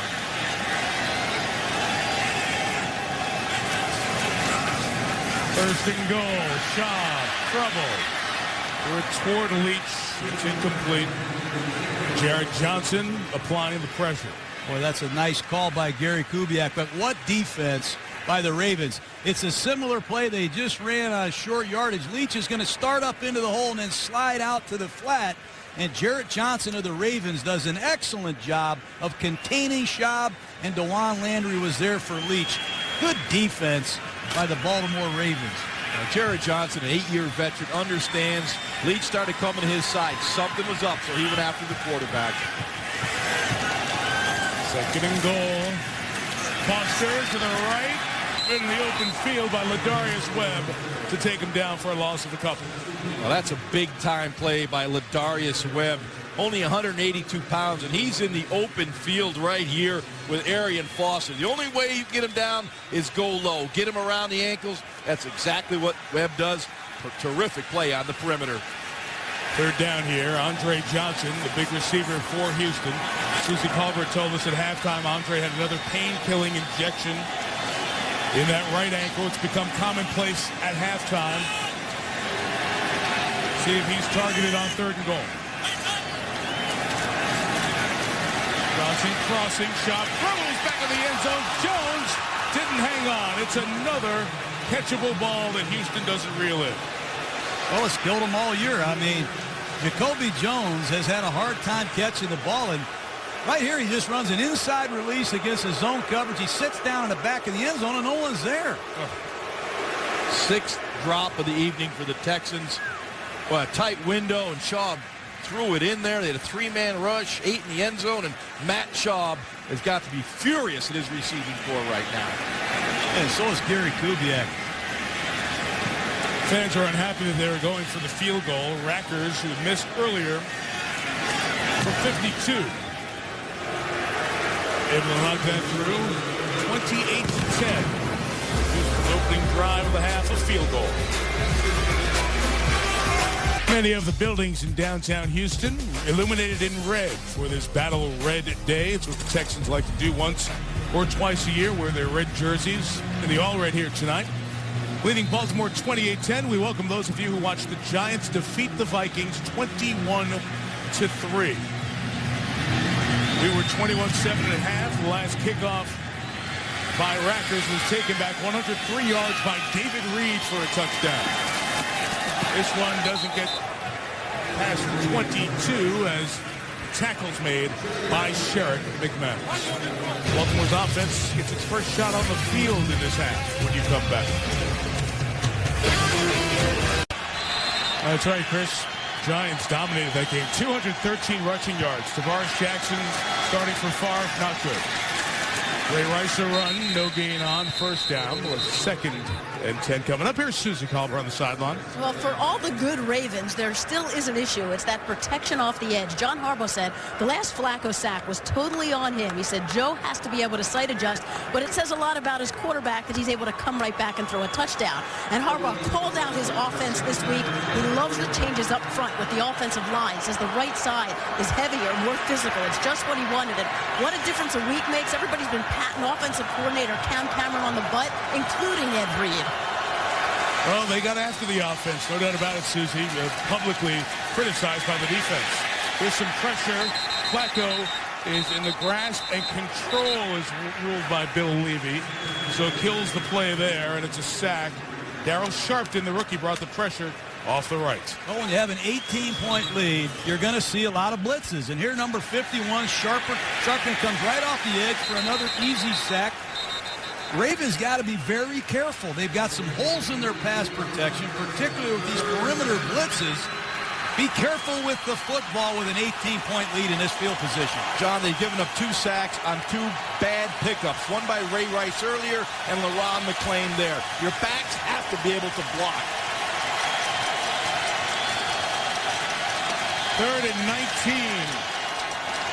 Check down to Rice. 7 yards shy of the first down, and the Texans defense does exactly what it needs to do. 3 and out here out of the game.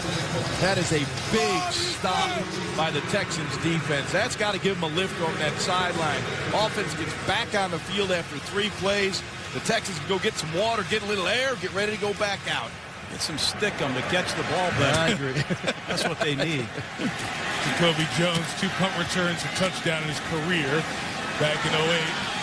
They grab this one at 27. Reverse field. A very nice move to get to the near sideline. An even better play covering by Marcus Smith brings him down at the 35-yard line.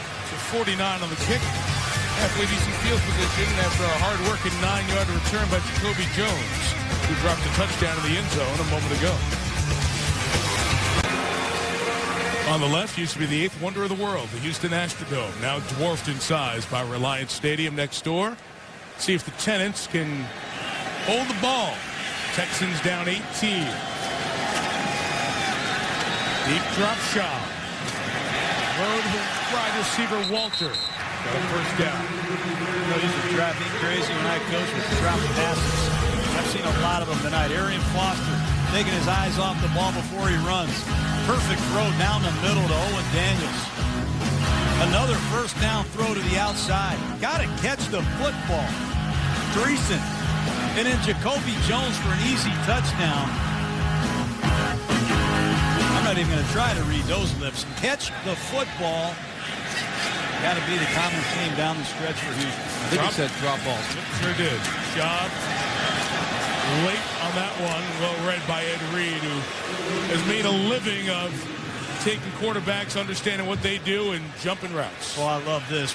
Watch this break by Ed Reed. He sees the outbreak back to the inside. Be careful showing the same route twice to that guy right there. He's not a student of the game. He's a professor of the game. Ed Reed is a ball hawk. 6-time Pro Bowler, 50 interceptions. He's looking for number 51 right now. Look at him.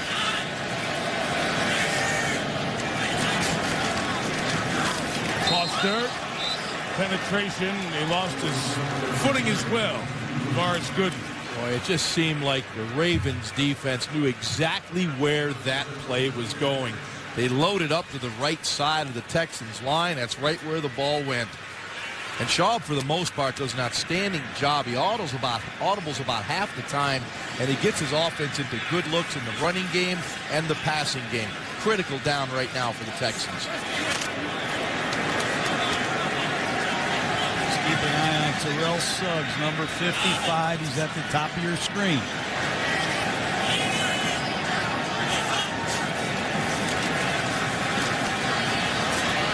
Schaub over the middle, caught. Andre Johnson had the first down with forward progress, and they will mark him there, the 42. He didn't retreat to run. We're going to give him the 42 and a Houston first down. One thing about Matt Schaub, you give him time in the pocket, he will find Andre Johnson down the field. A really good, aware move by Andre Johnson, uncovering. The coverage underneath was to the outside. He moved back to the inside, and Matt Schaub threw him open away from the coverage. Into triple coverage. What a throw by Matt Schaub.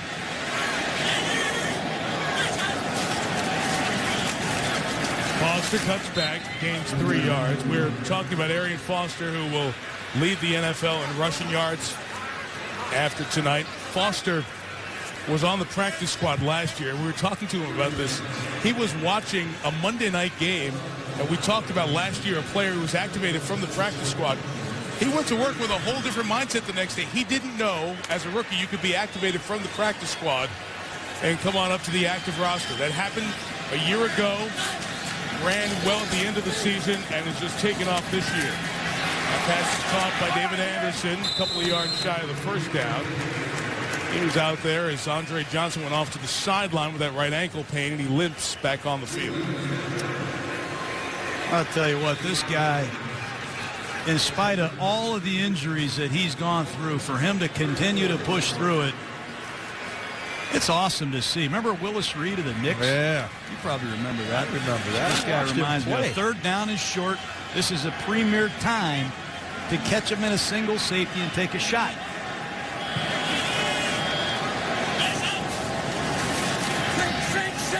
Schaub has room to run. Flag down in the secondary as Schaub is hit on the sideline by Webb, and a second flag is thrown. There is no foul for hitting the quarterback out of bounds. The tackler started inbound. That was nice work by the officials, but we still have one back in between the hash marks at the 20-yard line. Oh, it's too deep, man under, and you see the hit is legal. That's kind of like the one I saw last night, Michael Vick take. Mike? During the quarterback's run, holding, number 25, defense. 5-yard penalty will be added to the end of the run. Automatic first down. Saw Chris Card. Vick took a lot of shots last night from the Dallas defense. And a tough guy, though, Michael Vick. He's been taking some shots, keeps getting up, making plays. There, Matt Schaub took a hard shot. This game, you got to have a warrior mentality to play at the quarterback position. You're going to get hit. There's going to be bumps and bruises. But availability is critical in the National Football League. Your quarterback's got to be out there. He's got to fight through those bumps and bruises and be in that huddle with his teammates. Baltimore 1 drive, Houston 2. The Ravens have scored 7 in this third quarter on the kickoff return by David Reed to start the half. Pressure up the middle from Kelly Gregg. Forced Schaub to get it out quick and incomplete.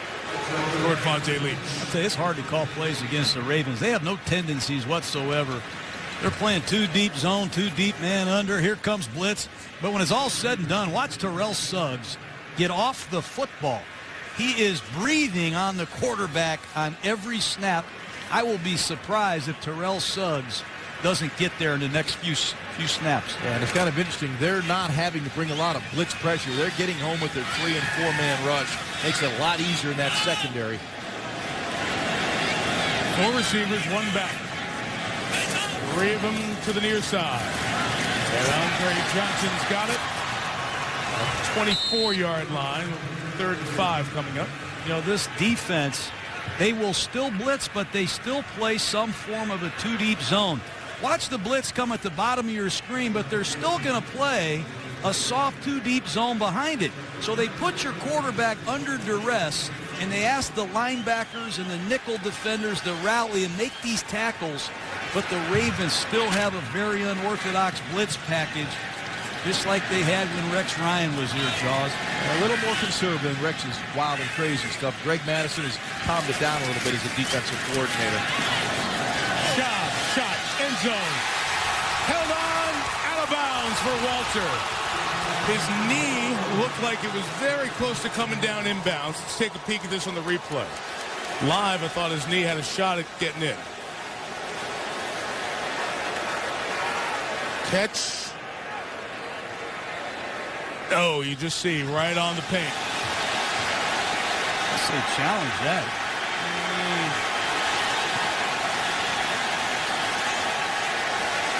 Coach Kubiak, he's listening to his coaches. What do you see? What do you see? But he's looking up at the scoreboard here at Reliance Stadium as well. If he doesn't, he's got to throw it. Well, the play clock has run down to 3, so they've run out of choices at this point.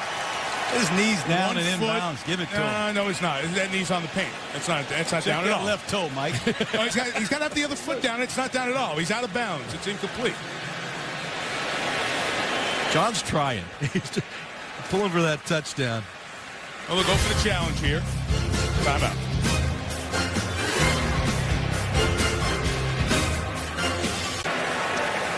Well, Gary Kubiak challenged, trying to get that touchdown with Kevin Walter in the left corner of the end zone. 28-10. Bill Levy had a look over there in replay. After reviewing the play, the ruling on the field is confirmed. The receiver's left knee hit out of bounds. Houston will be charged their first time out. And they'll go for a field goal here, trying to make it a 15-point game. Again, one knee does equal 2 feet. That was John Madden's book title. And that's the rule that we all know about and have heard about for many years. See, his left foot will come down, and then the next body part down is that left knee before the right knee comes down. The left knee came down on the paint before the right knee touches. Right there. No touchdown. Neil Rackers from 42 has got a great skein of consecutive field goals inside of 45. Knocks through another one, making it a 15-point game. Houston Texans have closed very strong the last 3 years. 3-1, 3-1, 4-0 in the last quarter of the season. They've put themselves there with a very bad first 3 quarters of the season. Oh. Hey, look what we got there. Mike Tirico, happy birthday. Yeah, terrific. Great. Wow. Move on to something important, Man, please. Monday Night Football, Mike Tirico. Doesn't get any better than that. Yeah, great, huh? Happy birthday, Mike. We Thank love you, man. Thank You're the best. Oh, the you best. man, 40 years old? You don't ask that. I'm younger than you. Not after this year. You're not. From a yard. It's Reed. Devontae Leach tackled him. 25-yard loss. You know, for putting up with me and Jaws all year, we had to get you a gift. Oh, great. I know you like these. I don't know how old you are, Yeah. but, you know, this isn't Devontae Leach's jersey. Oh, it is. That's good. Can I go to the beach? Thank you, man. Thank you. You're unbelievable. Happy birthday, man. You're the best. I went to Syracuse, and 44 was the great number at Syracuse, so that's why you got it for me, right? Yeah, exactly right. Brown. Happy birthday, man. Thank you very much. Hope you like it. Hope it fits. Here, guys, are 2 kinds. From the 27, Ravens. 4th play of this second half, and Ray Rice with a carry for about 5. You know, the Ravens have their own Pro Bowl fullback. Speaking of Monte Leach, that time LaRon McClain really escorted Ray Rice between the tackles. To run the ball, I still think you need a fullback in key situations. This guy's a good one. Yeah, I was talking to Wilbur Montgomery, my old teammate, who's the running back coach with the Ravens, and he loves all 3 of these all-pro backs he has to work with. Off to the 4th quarter in Houston. Ravens by 15. 3 games left for everyone after tonight. You see the division leaders, the Patriots, the Steelers, as they were passed by the Ravens. Kansas City and Jacksonville, those division champs will be a 3 and a 4 seed. The wild card teams, the 5 and the 6. If the Ravens win tonight, they'll be tied with the Jets. And remember, on Monday night, number 1 of the season, Baltimore won at the New Meadowlands, so the Ravens would jump to the 5 seed. Chargers, Colts, and Dolphins all at 7 and 6. And pulling for John Harbaugh's team to blow this lead and get within 1 game of that last wild card spot. But they're up 15 as we start the 4th. Dante Stallworth, a speed receiver, getting more opportunities now. Holding on the sideline. 31. Blitz was picked up, and Flacco throws incomplete. As he's going down the middle, Moby Okoye with the pressure, and we have a flag on the far side. Glover Quinn was tied up with Dante Stallworth to make it a hold. Prior to the pass, holding, number 29 defense. 5-yard penalty, automatic first down. Well, he called it. You could see it from up here. Glover Quinn clearly hooks and grabs Stallworth. Well, John, this is what we're talking about with the Ravens. They've lost 4 games where they've led in the 4th quarter. They've blown a 4th quarter lead 7 of their 12 games this year. So the ability to finish is something John Harbaugh's team has to concentrate on the final quarter of the season. One of the things that will help them finish is if this offense can grind out a few first downs. That's the first one they picked up here in this half. Rice the carry for a couple of yards. Harbaugh also told us last night, after the disappointment to Pittsburgh, 11 needs to be our number. We need to get to 11 wins here on the season. That would be winning 3 of these last 4. Yeah, their goal was that number 2 seed in the AFC, a bye week, get your team rested. And that loss to the Steelers last week really hurt them. So he knew how critical this game was tonight. You know, they have New Orleans coming into Baltimore next week. They know that's going to be a tough matchup. This game was critical for them tonight. So far, they've handled it very well. And they close to the Ohio teams at Cleveland and Cincinnati to finish.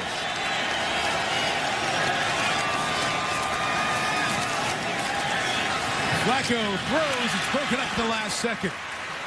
Troy Nolan, mistake earlier, comes up with a good play there. That's it's interesting because Anquan Boldin's out there, and that ball was in the air, and he kind of waited for the ball to come to his body rather than work back. You'll see Boldin here work against Glover. Just comes around. Now settle that hole. Now work back to the quarterback. When you see a defensive back like Nolan come over the top, that means a wide receiver has stopped his feet and allowing the defender to close. And Mario Williams has just checked back into the game. The premier pass rusher for the Houston Texans. Does he have enough juice left in the tank to deliver a big play? Playing with a painful sports hernia. Flacco underneath Ray Rice for the first down. Into Houston territory at the 43. This Ray Rice can kill you. Comes right out of the backfield. A little shoot route right here. Just a nice throw by Flacco. That's a mismatch. You get Ray Rice one-on-one with Kevin Bentley. That's stealing, Ron. Yeah, you think back historically, Ray Rice against the Steelers, getting matched against their linebackers on critical 3rd down plays. Ray Rice is just too quick, too fast for Kevin Bentley. And we mentioned Williams is trying to give them any key snaps, like a pass rush snap. He's right back on the bench.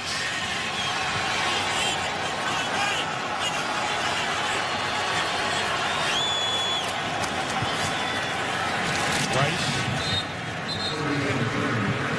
Shy of the 40.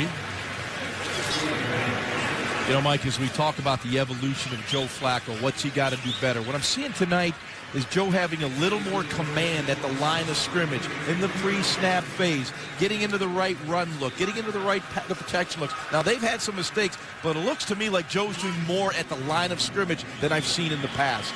They just brought in their big guys. Chris Chester at tight end. You see him on the left. 2 big backs. Now it's McClain and McGahee. They're going to slam this ball right at the Texans. Play action. Pressure, and Flacco is brought down. Penalty marker came down as pushing came in. Penalty marker thrown at the line of scrimmage on the near side. Now that formation, John, will certainly give the illusion of run when you load it up like that. But play action. Formation, number 85, covered number 65. Penalties declined, 3rd down. The play action can be very effective if you block. Once again, LaRon McClain struggling with his pickup. John, you talked about the guys who came in. And Mason was covering up Chester on the end. So when all these guys report eligible, you've got to make sure you line up properly. Absolutely. What a huge play this is right now for the Texan defense. To the 33 for a first down. Movement was the movement by Orr, caused by Antonio Smith and Tim Jamison. Looked to me like Smith moved. Neutral zone infraction, number 94 defense. You know what you teach? They're down. You know what you teach your offensive linemen to do? Whenever a defensive lineman jumps into the neutral zone, you teach your offensive lineman to move yourself. And you'll get that call every time. That's a nice job by the Raven offensive line, seeing the Texans jump into the neutral zone and getting that 5-yard penalty. I'm not so sure it happens every time, but a high percentage. Third 13 is not easy, or 12 is not easy, but it's much more makeable. Pressure by Pollard. Flacco got away from that. Got away from Jamison. Got it on the side. It was caught by Ed Dixon, the rookie out of Oregon. Got it to the 38, and a field goal from here would be 55 yards, and they'll just punt it with Sam Cook, who John told you before, so good at pinning him deep. Once again, the pressure with these blitzes on Flacco. You see it coming to his right side. Boy, you see Jamison to his left, but it was the right side where the pressure forced him to get out. You see Pollard coming clean once again. An unblocked defender clean at the quarterback is just unacceptable. It can't happen. It's another missed tackle cost them. Got to make these tackles. A knuckling punt. Down by Kerry Williams at the 1. 99 yards, down 15 for Houston. Third time Cook's pinned him back inside the 20. Back at Reliance Stadium with Susie Culver, John Gruden, Ron Jaworski, Mike Tirico. It's 28-13 Baltimore. Another long field. How about 3 touchbacks tonight and some terrific punting from Sam Cook? Give him a game ball. He made it a long field over and over for Matt Schaub and company. 99 yards to go. Yeah, some props to Jerry Rosberg, the special teams coach for the Ravens.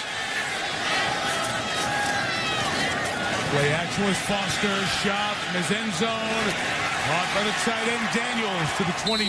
It's 22 to start the drive. Beautiful play action designed by the Texans. And Andre Johnson draws a crowd right here, clearing out the deep zone. Take a look at Andre. He's going to clear it out.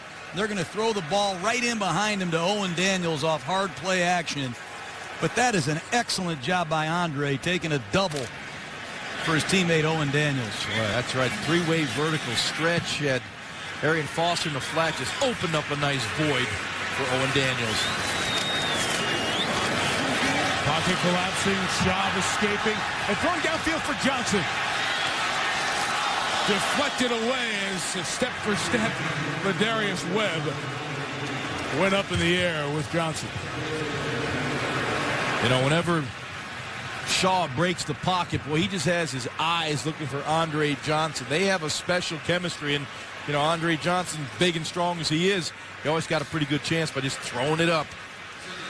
Well, you'll see outstanding coverage here by Ladarius Webb at the end of that play, just hanging with Johnson, fighting him at the top of the jump to knock that ball away.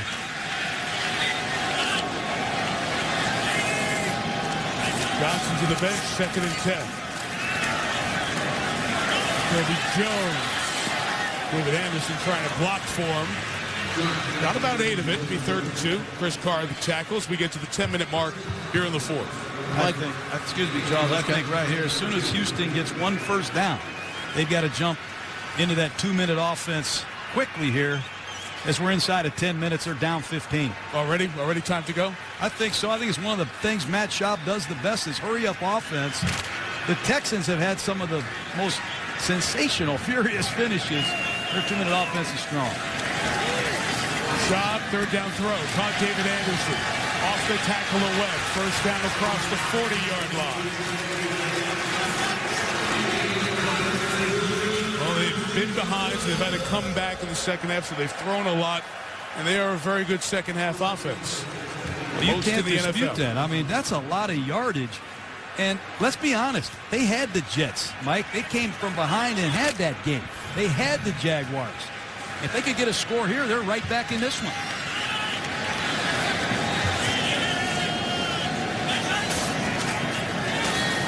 Foster makes a run in here. There goes Arian Foster. 17 yards into the secondary to the 43-yard line. Now they're getting him going. Now Schaub's getting him up to the line. Pick up the tempo. You're darn right. Just a draw play. Arian Foster splits it. Nice job by the Texans on the second level. David Anderson gets a great block in the slot. Off they go again. Schaub just getting rid of it. Threw it toward Foster through the hands of Kelly Gregg. Now you see why Kelly Gregg's a nose tackle over there on the sideline. And these Baltimore Raven defenders are exhausted. Schaub is throwing the ball repeatedly. Look at Jarrett Johnson. Just look at these guys for the Ravens. They're exhausted. They're in a full substitution mode now. You see Kruger out there. Obviously, you see number 91, Brandon McKinney. But isn't that all the more reason to go no huddle? I love it. Yep. Three-man rush.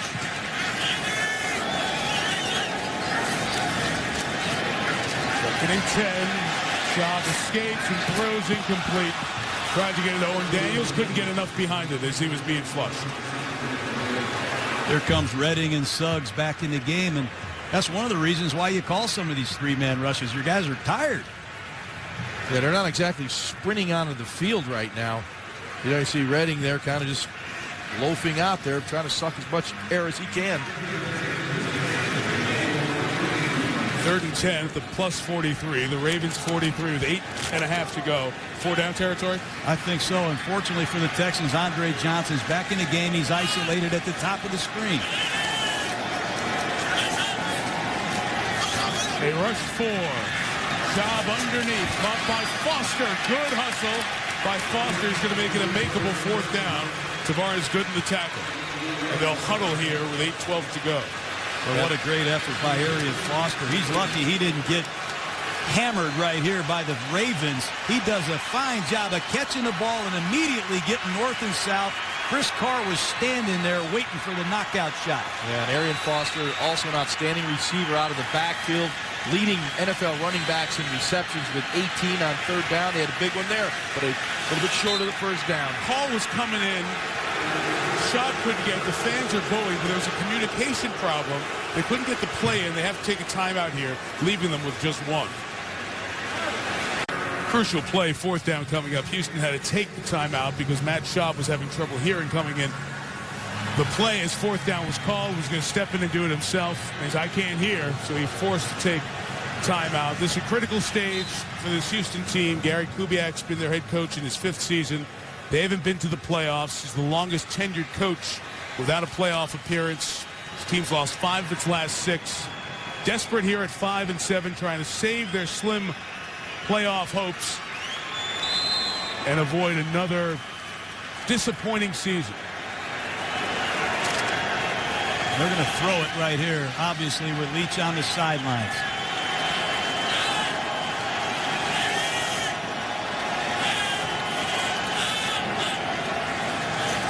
4th and 2. Schaub's throw is caught by Johnson for the 1st down.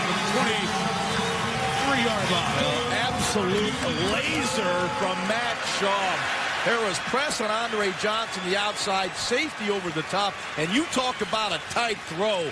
Watch this ball come out of the hand of Matt Schaub. Wow. Right back at it, Schaub. Anderson got 1 foot down only, incomplete. And he took a shot. He's slow to get up off the sideline.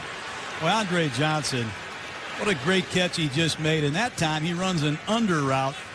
They double him, and they don't cover David Anderson over the top.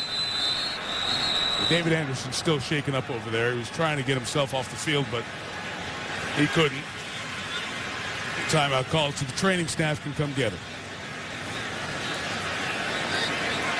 Halfway through the quarter, Houston driving, trying to make it a 1-score game. From Houston, tonight's aerial coverage is brought to you by DirecTV. 7:22, 1 timeout left for the Texans, down 15. David Anderson helped off the field. His drive started at the 1. Trying to go 99 yards. Job. Drawing it was Foster. First down, 12. Ray Lewis, Jared Johnson tackle. I love it. That is one way to beat a three-man rush. The Ravens are fanning the field with 8 defenders, and they're just going to hand the ball off to Foster on a draw play. Gutty call, but a great call right there against that very soft Ravens zone defense down here in the red zone. Yeah, and Ray Lewis, a non-factor, about 12 yards deep on the play, playing pass. Arian Foster, exactly 100 yards. Rare against the Ravens. Shaw, pressure, got rid of it, incomplete. Ravens want intentional grounding, saying there's no receiver in the area. He's in the tackle box. They should talk about this. Well, he got hit. Well, only a 3-man rush to get that kind of pressure. You got to do a better job up front. You'll see the pressure right up the middle. Haloti not on Chris Myers. That's grounded. He's in the tackle box. There's no receiver over there, right? He threw it before he got hit. Yeah. Well, we have a conference here. They're gonna solve it. That's a little sarcasm there, John. Grounding, there was a receiver in the area. Well, yeah, in the state. I mean, really? There's nobody in the area. There's nobody within 8 yards of the ball. Oh, well, second and 10. There you go, Mike. Jeez. Against the 3-man rush, Shaw. It is held onto by Walter inside the 7. Well, Shaw doing a real nice job on this drive. You know, he's 6 of 10, 61 yards, or 6 of 11 now. He's moving the team. There is just not a lot of place to throw the football. There are 3 Ravens rushing and 8 of them in coverage. They can get a first down at the 2.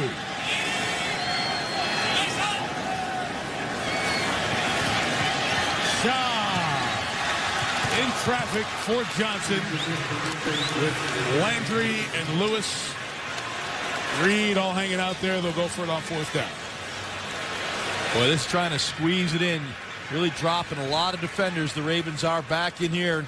You'll see Schaub set up only a 3-man rush. Not many big windows to squeeze it into, and almost picked off by Landry. In fact, probably should have been picked off. Well, Schaub's got to step up and at least be a threat to run and try to get some of these Ravens to get out of the end zone.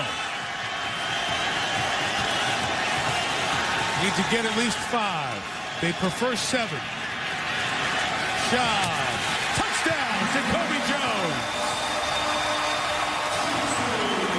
Well, you got to love Matt Schaub. After Jacoby Jones dropped one in the first half, he rifles this one in. This drive, Matt Schaub was playing like a man possessed. I mean, he was stroking this ball. He was throwing BBs. It's another furious finish by these Houston Texans. Take a look at Matt Schaub. Everybody's jumping Andre Johnson underneath. And again, he pumps the ball to the outside, this time on a dime. Beautiful throwing catch. Packers adds the extra point. First 99-yard touchdown drive the Texans have ever had. Just the 2nd in the league this year. And it makes it a 1-score game with 6 minutes left in Houston. Getting ready for Christmas Day on ABC. Thank you, Stuart. Just mentioned the first 99-yard drive in Texans history. The Ravens gave one up last year to San Diego. And now it is an 8-point game with 6 minutes left. Well, Baltimore's had only 10 offensive play this half. Houston, 39. This has been dominated except for the return for the touchdown by the Ravens. Houston's dominated play. David Reed had that 103-yard kickoff return for a touchdown to start the 3rd quarter. He's got this one a couple of yards deep.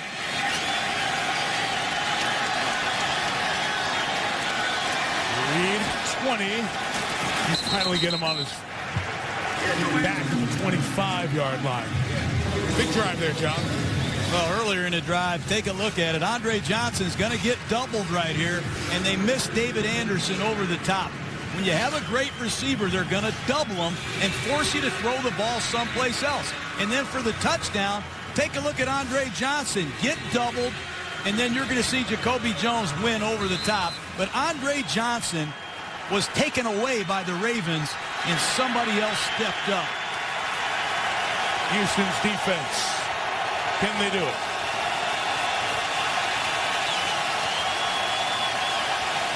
Number 25, they'll throw on first down, and Flacco completes to Mason to the 37. Well, we've been talking about it all night long. You get those tight formations. You're going to get the one-on-one isolation route on the outside. Joe Flacco loves these routes. You go play action, you'll see the one-on-one with Kareem Jackson.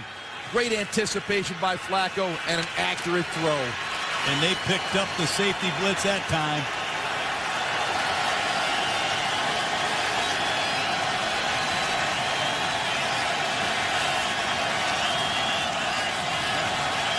Texans show pressure. Flacco adjusts at the line. Rice pushing.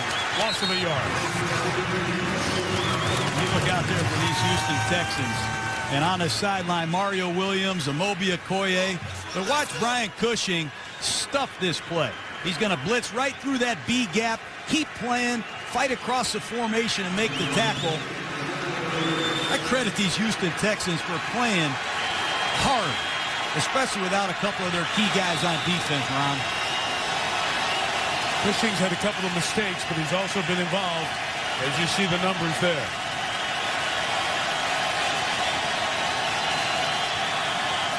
Flacco, 2nd and 11. Pressure comes. Gets rid of it. Caught by Bolden. Anquan. Well, once again, it's like a broken record. They're going to go with these tight, close formations. One wide receiver out. You got Anquan Bolden man-to-man against Glover Quinn with no help. You'll see Glover jamming him, being physical with him, but Bolden just too big, too strong, and Flacco with these isolation routes. This is what Joe lives for. Who throws those, though? Man. With the game on the line, I can hardly breathe when that ball's in the air. What a throw by Joe Flacco.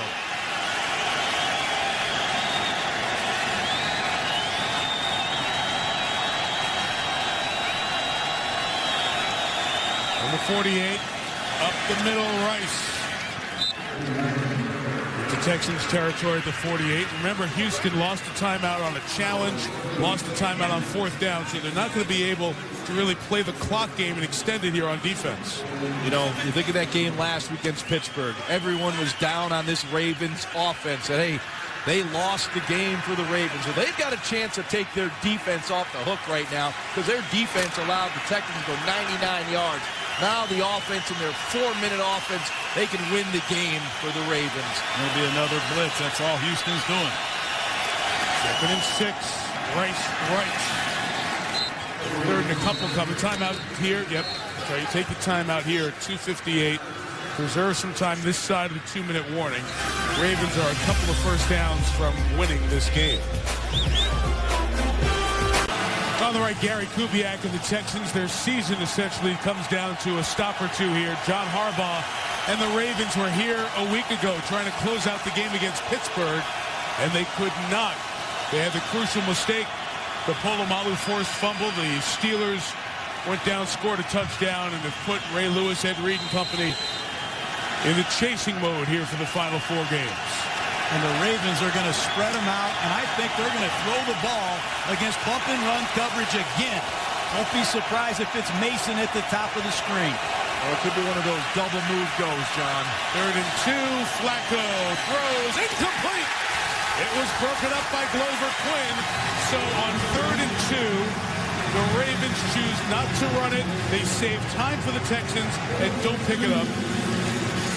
Well, that's Glover Quinn. He got beat a second ago, but this time he jumps right in Anquan Bolden's face, plays outside technique, does a nice job with his hands, and an excellent play with his left hand, and the Texans have a chance. What a play by Glover Quinn. Glover took over.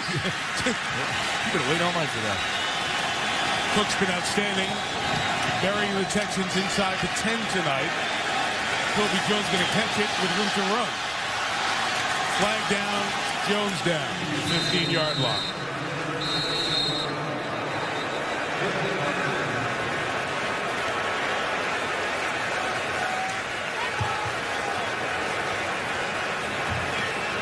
During the return, illegal block in the back. Number 25 receiving team at the distance to the goal, first down. Rookie Kareem Jackson flag there. It's just interesting, guys, for all the conversation the Ravens had about the offense and the decision-making last week of run the clock, run the time. And I know what you guys are saying, how good they've been throwing the ball. They chose not to there, and they've left 40 extra seconds for a team that doesn't have any timeouts. If you're a great defense and you think you're a Super Bowl contender, you run your defense on the field like the Ravens did, and you close this game out. We'll find out if they're for real right here. Houston has scored the last 4 possessions. All 3 this half, the one at the end of the first half.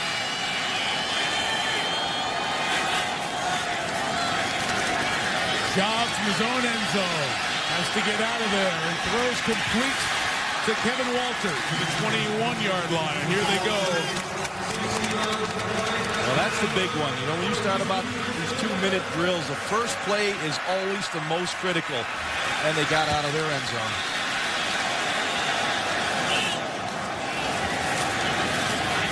Schaub, who is hot. Out of the tackle box, gets rid of it. No grounding problem there. Well, you've got no timeouts. You do have the 2-minute clock stoppage. But the Ravens look out of gas. Their pass rush struggling to get there. They've used a 4-man rush the last couple snaps. The Texans need to get a first down, Jaws, and don't be surprised if they run the football against these 2 deep defenses just like they did in the last series.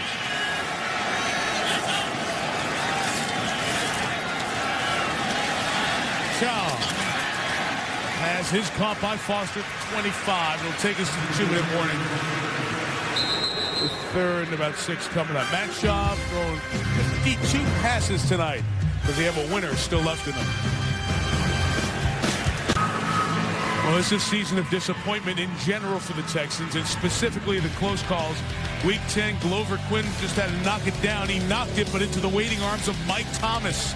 Jacksonville won. They're in first place. The very next week, the Texans rally against the Jets, take a lead. Mark Sanchez comes down the field, and Quinn is the one chasing Santonio Holmes on the game-winning touchdown, 30-27. It's been last-minute come-from-behind wins by the opponent. Now can the Texans pull off some of that magic to force overtime? And the Ravens have to be very careful.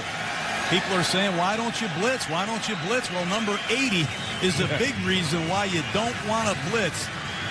The Ravens have got to get a rush, and hopefully this clock stoppage has helped Terrell Sugsby. He's the one guy that can give it to him.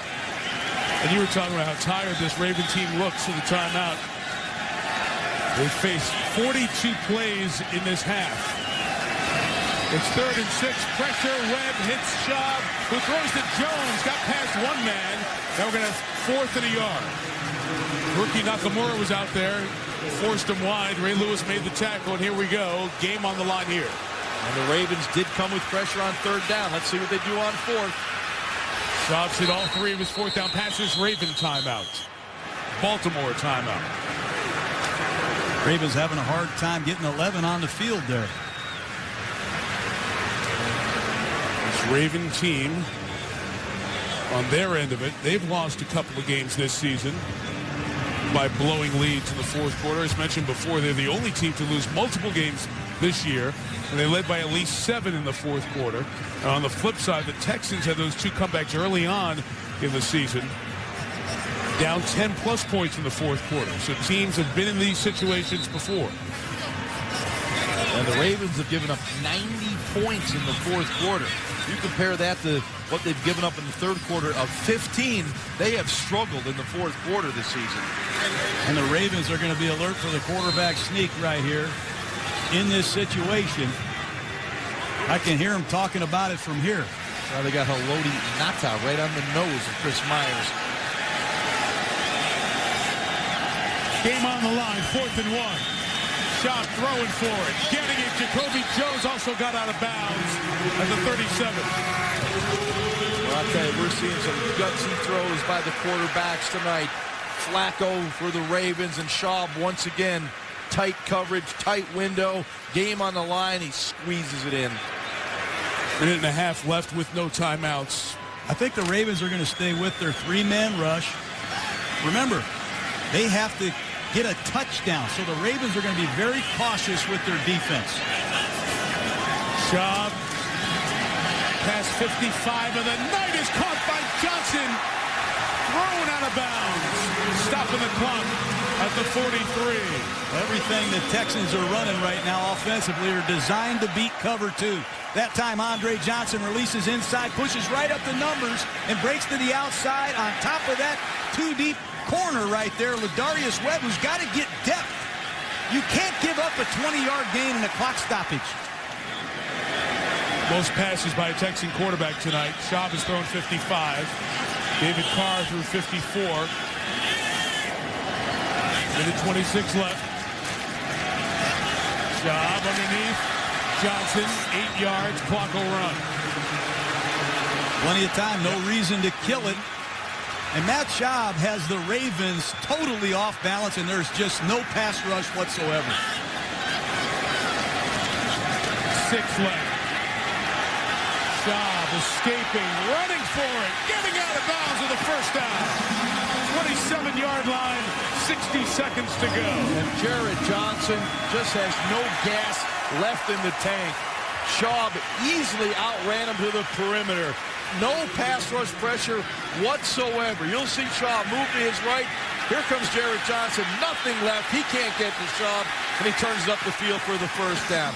Right now, this Ravens defense just looks whipped right now. I think you have to consider taking a timeout if you're John Harbaugh to let your defense get some energy. Great point, because you don't need them. If you get the ball back, the game's over.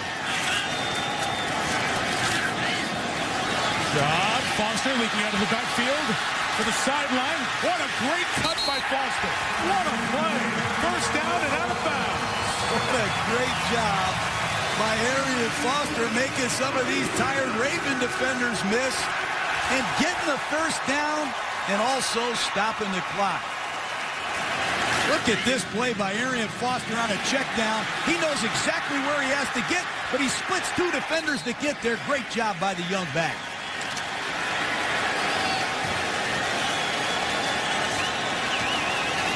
In the red zone, 52 seconds left. Texans need a touchdown and a 2 to tie. Schaub taking a rush. Johnson brings it in. 10. Johnson, first down, first and goal. Clock will spin with 40 seconds. Schaub wants to kill the clock here. Plenty of time. Make sure everybody's set. Going to kill, and he will kill it because we're down to 3 plays with 29 seconds left. This Andre Johnson. What a gut check. Matt Schaub, Gary Kubiak. They just came down the field on a 99-yard drive, but here's a nice catch again by Andre Johnson with one hand, but watch him explode after he catches this ball. That's a linebacker. I'll stiff arm you, and I'll run right over you to get the first down. 230 pounds of man-child right there, Jaws. 3 shots from the 5.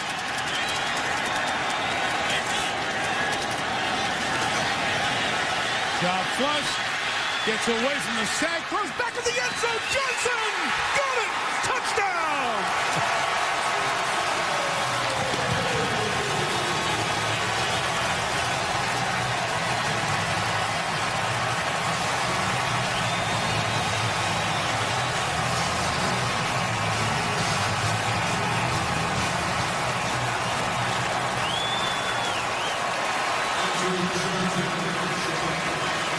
Jones thought it was his. Johnson got both feet in before the hand came down. They have not gone for a 2-point conversion this year. They are 0 for 0.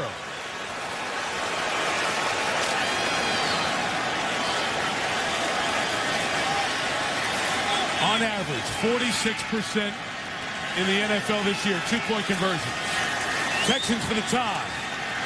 Schaub waiting for somebody to come open. Jones got it! Tie game!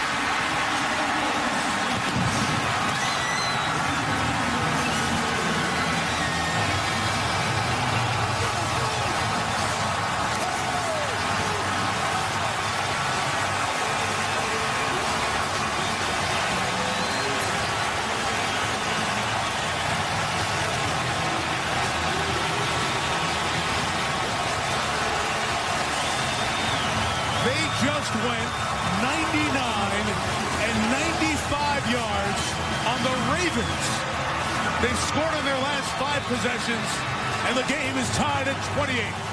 I told you, all they had to do was catch the ball. Watch Andre Johnson. He's going to start the end line and then come back where he came from. But Jacoby Jones is going to intercept this ball. This is intended for Andre Johnson the whole way. And Jacoby Jones says, I'm going to redeem myself. What a play by Jacoby Jones. Well, how about Matt Schaub just working, staying alive, inbounds. Schaub looking, finding a receiver. No pass rush whatsoever from the Ravens. They tie it up. What a throw, what a drive, back-to-back long drives. Matt Schaub caught fire. You know, you put that graphic up, Mike, to start the second half that the Texans had 220 yards average in the second half. I think they have about 320 tonight. Yeah. I don't know what they do at halftime. I don't know what Gary Kubiak says or does. But this quarterback, Matt Schaub, when they get it right, they are almost unstoppable. But it's Arian Foster, and it's a bevy of different receivers. And Andre Johnson is a superstar. A couple of things here. Reed took the kickoff back to start the second half, 103 yards. He's got this one at the 1. David Reed, shy of the 30. They're pulling at the ball, too, trying to get it out. Reed hangs on. Now, Houston has come back here 3 different times already this year. They've been down 14 and come back even or taking a lead. And Jacoby Jones on the 2 does just that. But they have come back 3 times, and then they've lost the game. In the last 4 weeks, the Jaguars, the Jets, the Eagles, they came back, took the lead, and then blew the game. In NFL history, the Jets in 1980, the only team to do such. And if this game goes to overtime, I hope they have a lot of refreshments on that Ravens sideline, because that defense of the Baltimore Ravens is gassed, Jaws. You know, you may look back to that 3rd down play where the Ravens threw it rather than run it. Cost them 40 seconds. Thank you.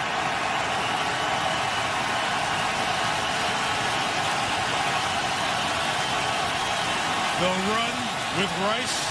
Tackled from behind. No timeout taken. We're going to overtime. The Baltimore Ravens, once in their history, have blown a 21-point lead.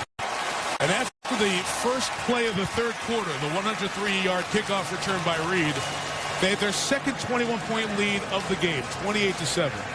You go back to the early Ravens days against the Steelers in '97 at Baltimore. They were up 21, blew the lead, and lost the game 42-34.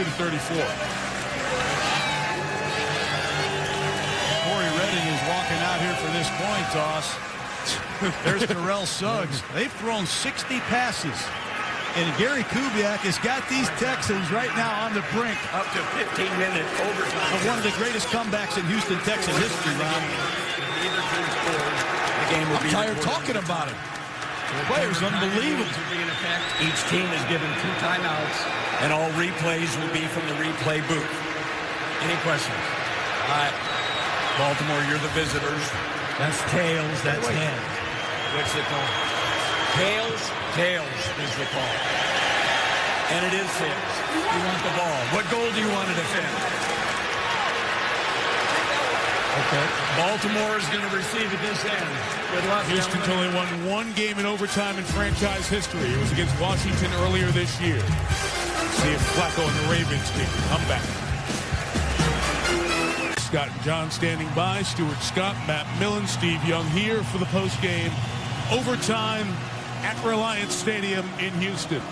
The Texans rally from down 21 with a 301-yard second half to force overtime.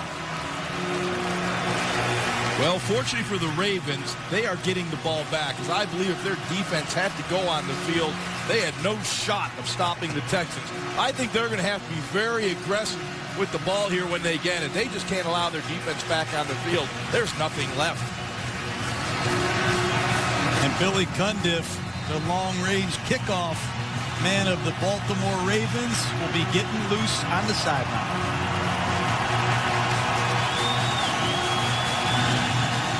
Parker sends it away to David Reed. This is 5 yards deep.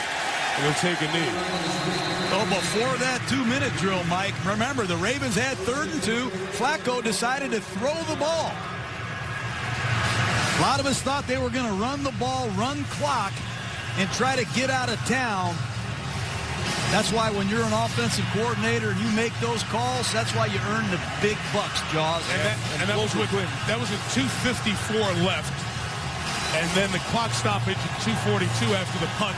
That's 40 seconds difference. Houston, without timeouts, came down the field and able to do it. And this is a chance for the Raven offense to redeem themselves from last week. We talked all week about it, Ron. They need to win the football game for this Raven outfit.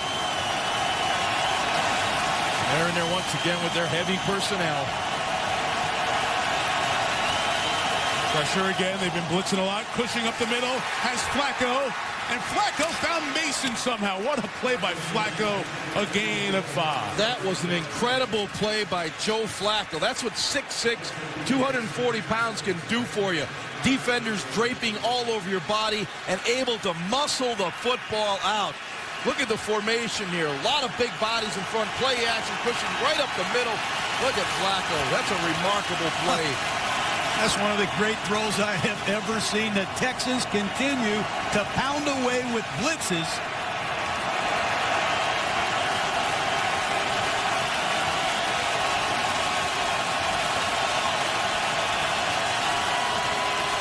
Second and 4. Rice with a toss. Great penetration by the safety, Bernard Pollard. Man, Houston's being so aggressive on defense. Second half and overtime. It's at least the 5th or 6th time Bernard Pollard has rocketed off the corner, and they're lucky that wasn't a fumble. When you don't account for a strong safety blitz, that's when a lot of bad things happen, and the Texans are rocking the Ravens with blitzes, Ron. 16 overtime games this year. Only once has the team that won the toss scored on that very first drive. The Jets at Detroit earlier this year. 3rd and 5. Flacco. Caught by Bolden at the 40. First down in front of Glover Quinn. Well, that time Flacco had more time in the pocket. Allowed Anquan Bolden to work up the field against Glover Quinn. It was a deeper drop, a deeper route, and the time for the pocket was critical in this situation. Nice anticipation by Flacco against the man coverage. Good blitz pickup by center Matt Burke. Out of Harvard, 13 years doing it. And it's been single safety man-to-man the last 6 snaps from this Texan defense. There it is again. Flacco, Pollard jumped it, incomplete. Pollard is taking up residence in Flacco's face. I think they had a run called right there, and Joe Flacco felt the blitz and tried to throw one of those one-step slants, but it's another safety blitz, and Pollard is unblocked. They are just bringing the heat with Pollard off the edge all night long. You almost sense a combustible moment. Either the Texans are going to come up with a big play to win the game, or the Ravens are going to beat all this pressure and take one home.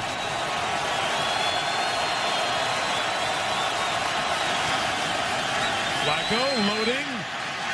Incomplete. Miscommunication. Ian Mason not on the same page. 3rd and 10. Well, this is where the Texans have struggled the most. 3rd down pass defense, and especially in long yardage situations. I expect the Texans to gear up another blitz. That's what's got them back in this football game, Ron. Pressure and forcing Flacco to throw the ball before he can set his feet. All of Houston and half the AFC pulling for the Texans defense. Like to see the Ravens come back to the pack a little bit. 3rd and 10. Again, Flacco flush. This time he's sacked. Mark Anderson. Former Bear. Mike, they cover the center with the linebacker. They create 5 one-on-one blocks, and they stunt the defensive line. And Mark Anderson still showcases his ability to rush the passer. Frank Bush deserves a lot of credit, dialing up repeated pressure to get these Texans back in the football game. Season high 5 sacks. Sam Cook to kick. Rocket shot. 57 yards. Jacoby Jones to the 13. Makes one man miss. Haruki Nakamura chased him down back at the 8-yard line. Well, Schaub, that last Texans drive to tie it up, this was a remarkable drive. Matt Schaub just made play after play after play. Terrific throws, extending the play, finding open receivers. And with their season on the line, he hits the touchdown pass, but that's not enough. He needs a 2-point conversion, and he finds Jacoby Jones in the back of the end zone. May have been looking for Andre Johnson, but Jacoby Jones made the catch. Now you got Matt Schaub back on the field, trying to win this one for the Texans. And Ray Lewis, Ed Reed, from the Baltimore defense has just given up drives of 99 and 95 yards. Schaub from his own 9 in trouble. Has to get rid of it. Be very careful because any grounding in the end zone or a hold back there would be a safety and game over. And that's at least the 5th or 6th throwaway for Matt Schaub tonight. And I agree with you. It's a good thing that the Ravens got the ball first because they needed to rest this defense. Well, this crowd quieted down real quick when Schaub almost got in trouble there in the end zone. But they're back into it.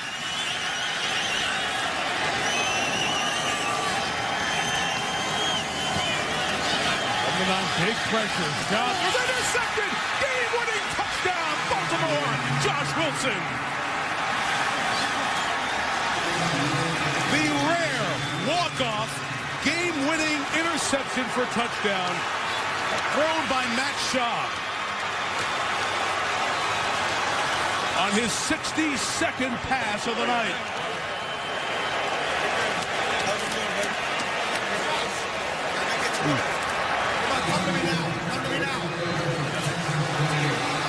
It's all about the pass rush. Absolutely, John. That time, Schaub didn't have the quick receiver open. He had to move, buy a little time, threw a little bit off balance, and paid the price.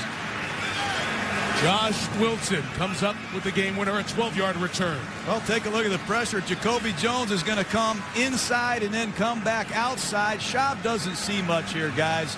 He's going to drop back to pass and immediately be under pressure right up the middle from Haloti Ngata, and he doesn't even see Josh Wilson. And that's a credit. But once again, Haloti Ngata saying Ngata tonight. That's it for the Ravens. What a play. Josh Wilson, who came here from Seattle, traded before the season started, is the hero, and the former Maryland Terrapin standing by with Susie Colbert. Josh, what did you see on that play? The ball in the end zone. That's all I saw. You know, I just want to thank God that had the opportunity to put me in a position to make the play, and we're going home victorious. And couldn't win any other way. In such a critical ball game, what was this like for the defense? Oh, man, it's strange, and some more. You know, and for the defense to come up with a play like that to end it, oh, man, it feels a great feeling. For the defense to give up such big drives at the end, to let Houston back in the game, then what does this mean? A win. That's all that matters. At the end of the day, no matter how you got there, that you keep winning, and that's what we did. Congratulations. Thank you. Suze, it is a record-breaking 4th time that the Texans have been down 14, come back, tied the game or took the lead, and then ended up losing the game. NFL record for them in that regard. Houston has seen this story before. And what the win means for the Ravens, they are now 9-4. And because they have the head-to-head win over the Jets Monday Night Football Week 1, they would be the 5 seed, the Jets the 6 if they end up tied for the wild card. They remain a game behind the Pittsburgh Steelers with 3 to go. And Baltimore has New Orleans at home next week, followed by visits to Cleveland and Cincinnati. The Steelers close with the Jets, Panthers, and at Cleveland to end the season. The Chargers, Colts, Dolphins, all those 7 and 6 teams hoping to get the bottom of the wild card a little bit closer.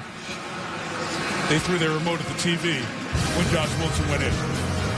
First overtime pick 6 to win a game since Charles Tillman, Peanut for the Bears, did it in 2005. Our final score, Baltimore 34, Houston 28. Anything happened in the NFL today? SportsCenter is going to have it coming up in a minute.